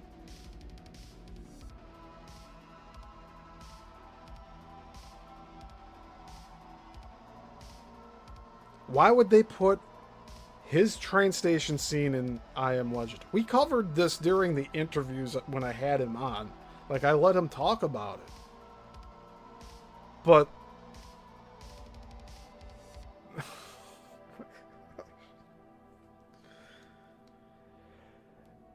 the train station scene that he's speaking of, as far as I'm concerned, in the first 40 pages, is in the first 20 pages.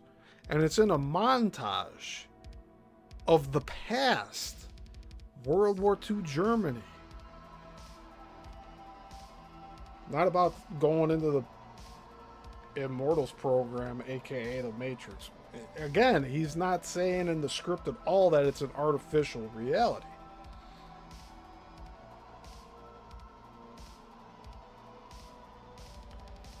If the device that he calls the neural enhancer is a hard drive that records memories, then it's not really an immortality program in the way that he's speaking about immortality, living forever. Because that means that the body will still age and decay and die, but the device will move from person to person, and then just that idea of that person is immortal. But then they can change the memories. So then it's not really even a person anymore. It's a fantasy. But I don't even think he touches these subjects, these concepts.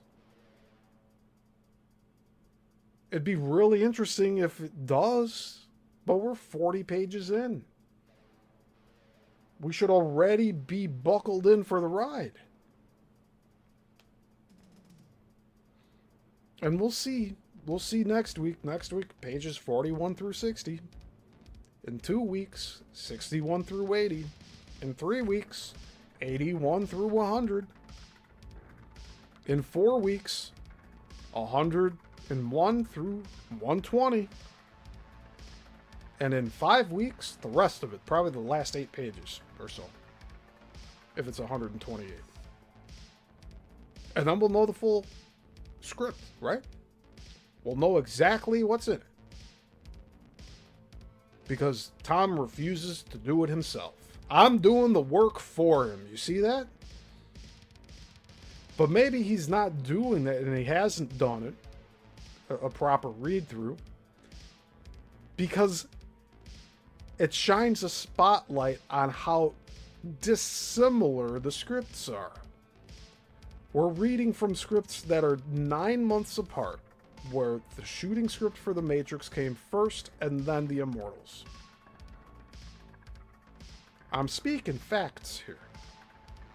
The shooting script from March of '98 for The Matrix by the Wachowskis, and the Immortal script from Tom Althouse from December of '98. March of '98, December of '98. 9-month difference.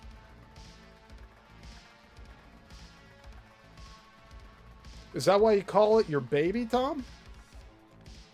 The shooting script for The Matrix was published in March of '98, and then 9 months later, here's your Immortal script. Your baby girl, right? As you say. He's not gonna like me saying this, but like, dude, like, do something. Instead of making fun of my appearance or making up lies about my character, man.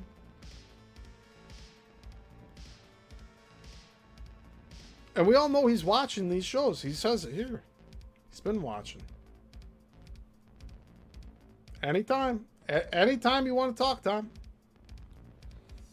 You're not going to be able to handle it, though. If I were to show up on a show that you're on, you'd leave. Because you're a pussy. He has a memory of the crowded train station where a woman is apprehended and assaulted badly. And in his memory, he's able to try to fight back, call out, and try to change the scene. But here's the catch, Sean, and for those listening. It never, ever works. Remember, if you're ever in a dream where you're trying to escape something, you're trying to run away, you feel like you're in slow motion. It's that kind of thing where, yes, he is having an effect. He seems to be changing the reality, but never, ever does it bear fruit in a fruitful change. It's a nightmare scenario. And you can get, what I intended was that audiences would be like, yeah, I identify with that.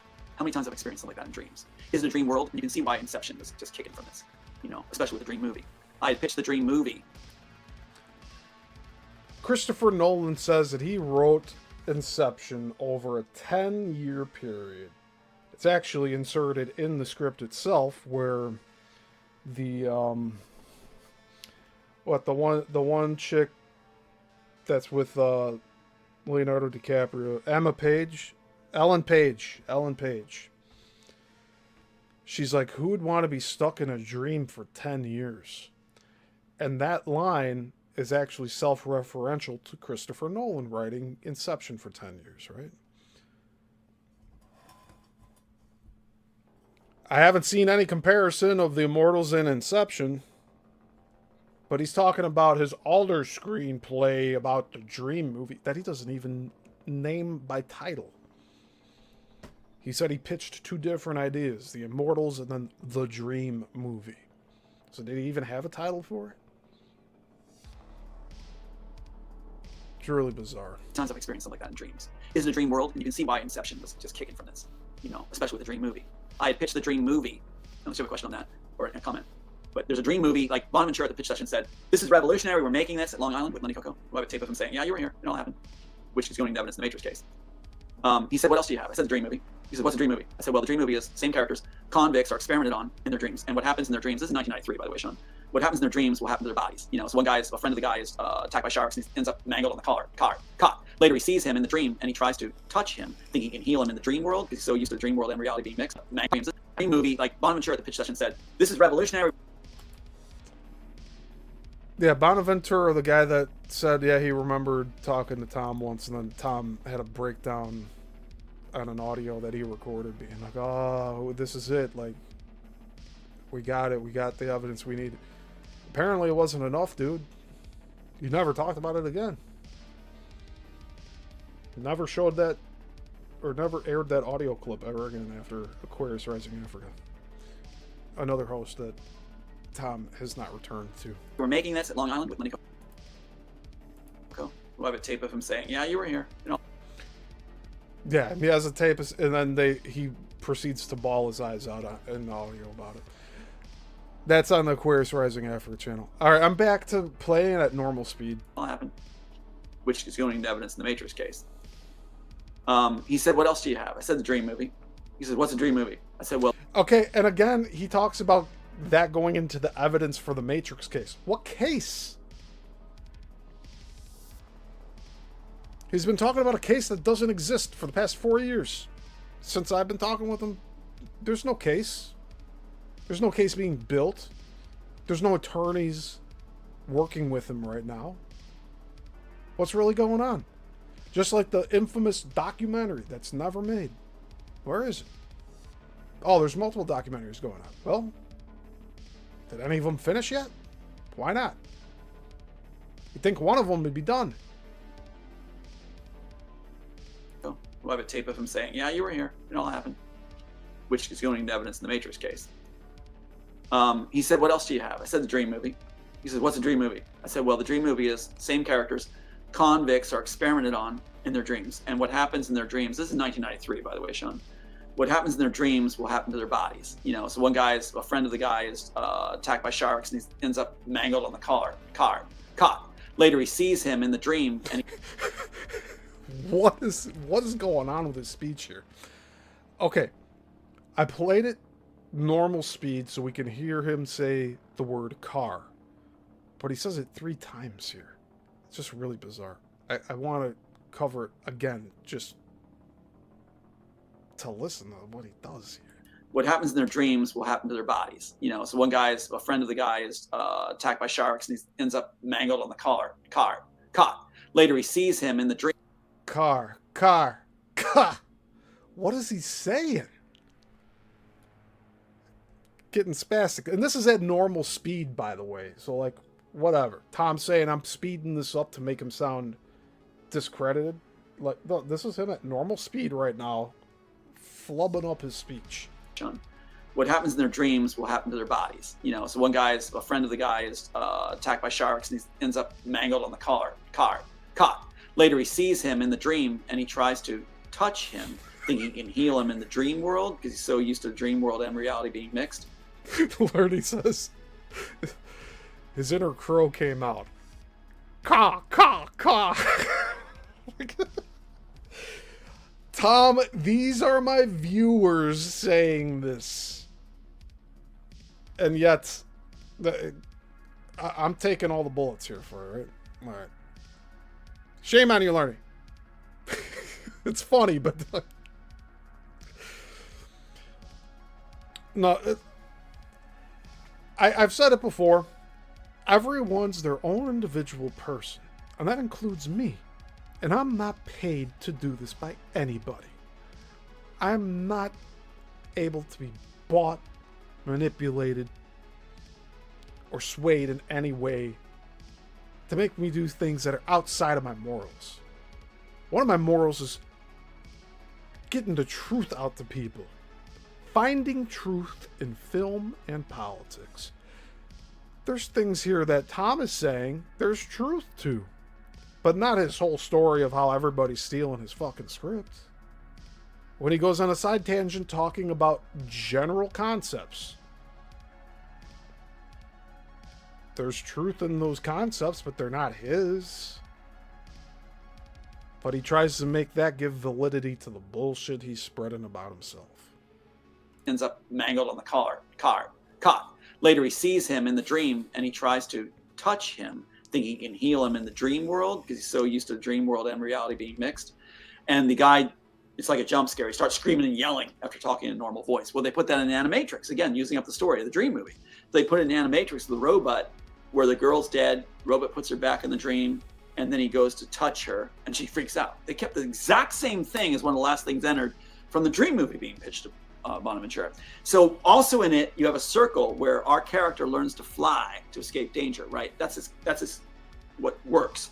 And so he's then experimented on the rest of the survivor convicts on a linked dream. There you go with the nerve. You know what I think's happening?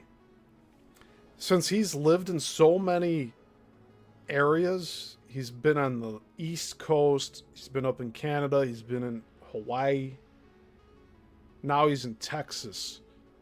All of those dialects are messing with his speech. So he's saying ka like he's on the East Coast instead of car. Here, I have a Midwest accent. I'm sure a lot of you notice it. But, like, I really don't most of the time. Unless I'm saying, let's talk about it. Right? Like, that's me over-exaggerating my Midwest accent here. Okay, you gotta know what you gotta do. You gotta do what you gotta do. But that's, I think, what's happening here. He's not being possessed. His inner crow came out. That was funny. But, you know, Tom is missing his humor bone. His funny bone. He doesn't know. And that's something with narcissism too. Like, they think everybody's making fun of them, and they're always on the defense.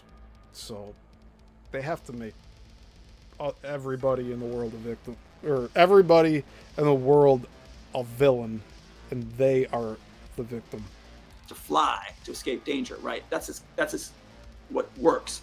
And so he's then experimented on the rest of the survivor convicts on a linked dream. There you go with the neural link already, neuromancer, linked dream, bad way being used. And so he can't save them. They can't learn to fly. They're stuck between reality and dream. They can't fly. He does. he ends up waking up, and so when used to the dream world, that he gets a scalpel and he puts back the lab coat guy that's there, the technician, and he can take him out. He's got the upper hand, but he feels a window ledge behind him and tries to fly. Here's another question for Tom and about Tom.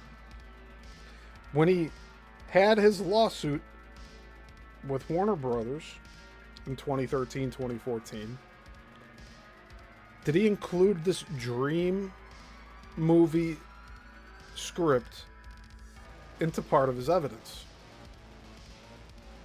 Because they have Neo flying at the end. Why not just include that? In all of the shooting script that we're reading right now of The Matrix, they're talking about the dream world, the real world. Was that entered into evidence? I don't think so. I really don't. So they put that in Inception, where the wife dies off the window ledge. They kept it. Now here's the point. And he waking up, and so when used to the dream world, that he gets a scalpel and he puts back the lab coat guy that's there, the technician, and he can take him out. He's got the upper hand, but he feels a window ledge behind him and tries to fly. So they put that in Inception, where the wife dies off the window ledge. They kept it. Now here's the point. Wachowski saw it, I'm told, and they thought, oh wow, Neo, let's mix it together. Let's get credit for everything. They want to use up the story. We'll put the dream movie with the Immortals, and we'll make Neo Superman. He'll have Superman powers. He'll fly. They'll go to phone booths. He'll jump over buildings with a single bound. It's so asinine and juvenile. It doesn't work for the story. Now you've got it where the architect doesn't have the control of the story, where he's going to give the green light to Smith to take him out, and he can't. But yeah, see, the architect in The Matrix does have control over the story. He destroyed the Matrix 6 times before, according to the Wachowski canon. Can't do it until then. Now you got it that Neo can best 100 of Smiths just with his pinky with Superman. Yeah, because he overwrote the code of Smith. And he believes in himself more in Reloaded.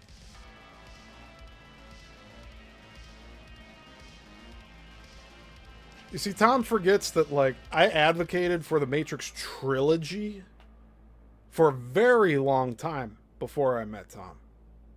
In fact, I'd want to say 19 years. I advocated for the genius of the Matrix trilogy. People crapped on the sequels.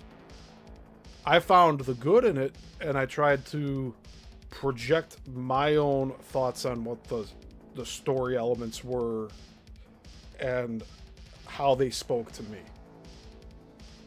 That's why I thought it was a great idea to bring Tom on my show, because he was claiming to be the original author of The Matrix. But I wouldn't let him directly outright say that, because he did not write the screenplay that became The Matrix. He wrote The Immortals, and he just thinks that the studios stole bits and pieces and scattered it throughout time. Man powers and get a pylon and bust out and fly. It should never have been done. But that's why you have phone booths, which I've said is just stupid. Sorry. Phone booths, all the Smith or the architects have to do is just limit the number of phone booths, bug them like rat traps, and there you got Smith. You got them right at the beginning of the movie. But yet, Tom says he didn't have a phone booth in the Immortals script, yet we just read about a phone booth in the Immortals script today. But the phone booth was by this Nazi character that ends up dead, being blown up in a house with his wife. I don't know what to say. I asked him about the phone booths when he was on this channel.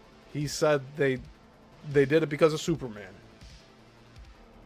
But he has one scene with a phone booth. You have to keep in mind this was in the 1990s when phone booths were as common as cell phones are today.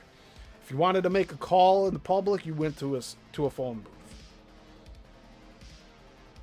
Remember the whole collect call thing? 1-800-COLLECT? We had a baby pizza boy. Yeah, phone booths were everywhere. Every gas station.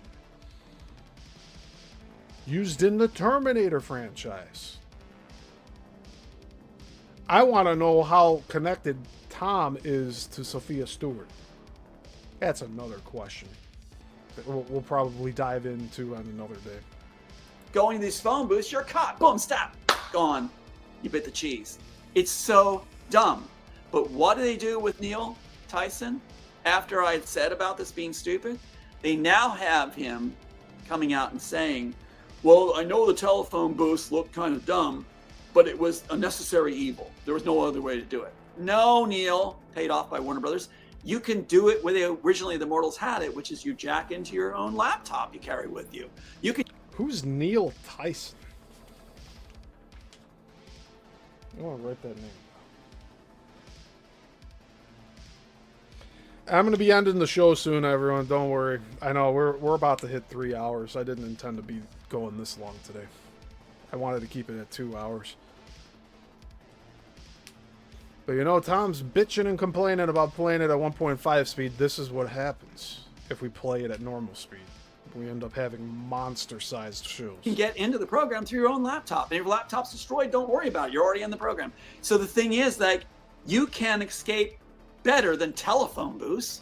But the reason they have telephone booths isn't what Neil said. It's because they thought that it'd be cool to mix the two movies, the Dream movie, which they said, this looks like Superman. Does that make sense? When you know what goes on, it's pretty stupid, isn't it? They go off the... So, another thing is, did he ever get the Dream movie copywritten, and why not?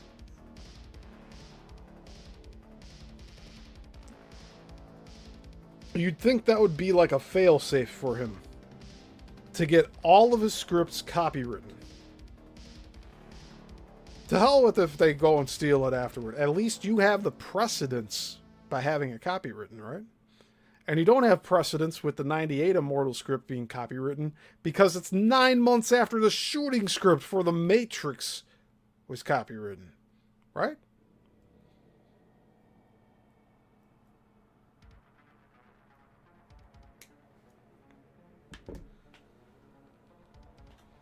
Where's the pages for the Dream movie script? Why doesn't Tom show them here? Unless it says loosely held together as his claims of the Immortals being the basis for the Matrix. That they stole his ideas. Mystique of, like, people will never know, we're never going to answer your questions. And they even said that audiences are explaining stuff and thanking audiences for making sense. Where I have one generation of Zion, because the architect knows he's going to use it later, the free people to come out. They made it 6, and later they said on their fan page it was supposed to be 1, and thanked audiences for letting them know. Well, they should just look at the original work they took, which they hadn't during Discovery. So see, these are taught. He has rehearsed responses. If the host's questions do not fit these rehearsed responses, then he deflects the question and makes the answer about something else. Because I've heard him say these exact words on other shows. all these kind of things happen. Anyway, enough on that. That's why you have telephone booths. It makes no sense. It's the dumbest thing you can do because you can just rat trap those. Yeah. Okay. And here's the host, Sean Bond. Oh, okay. Okay.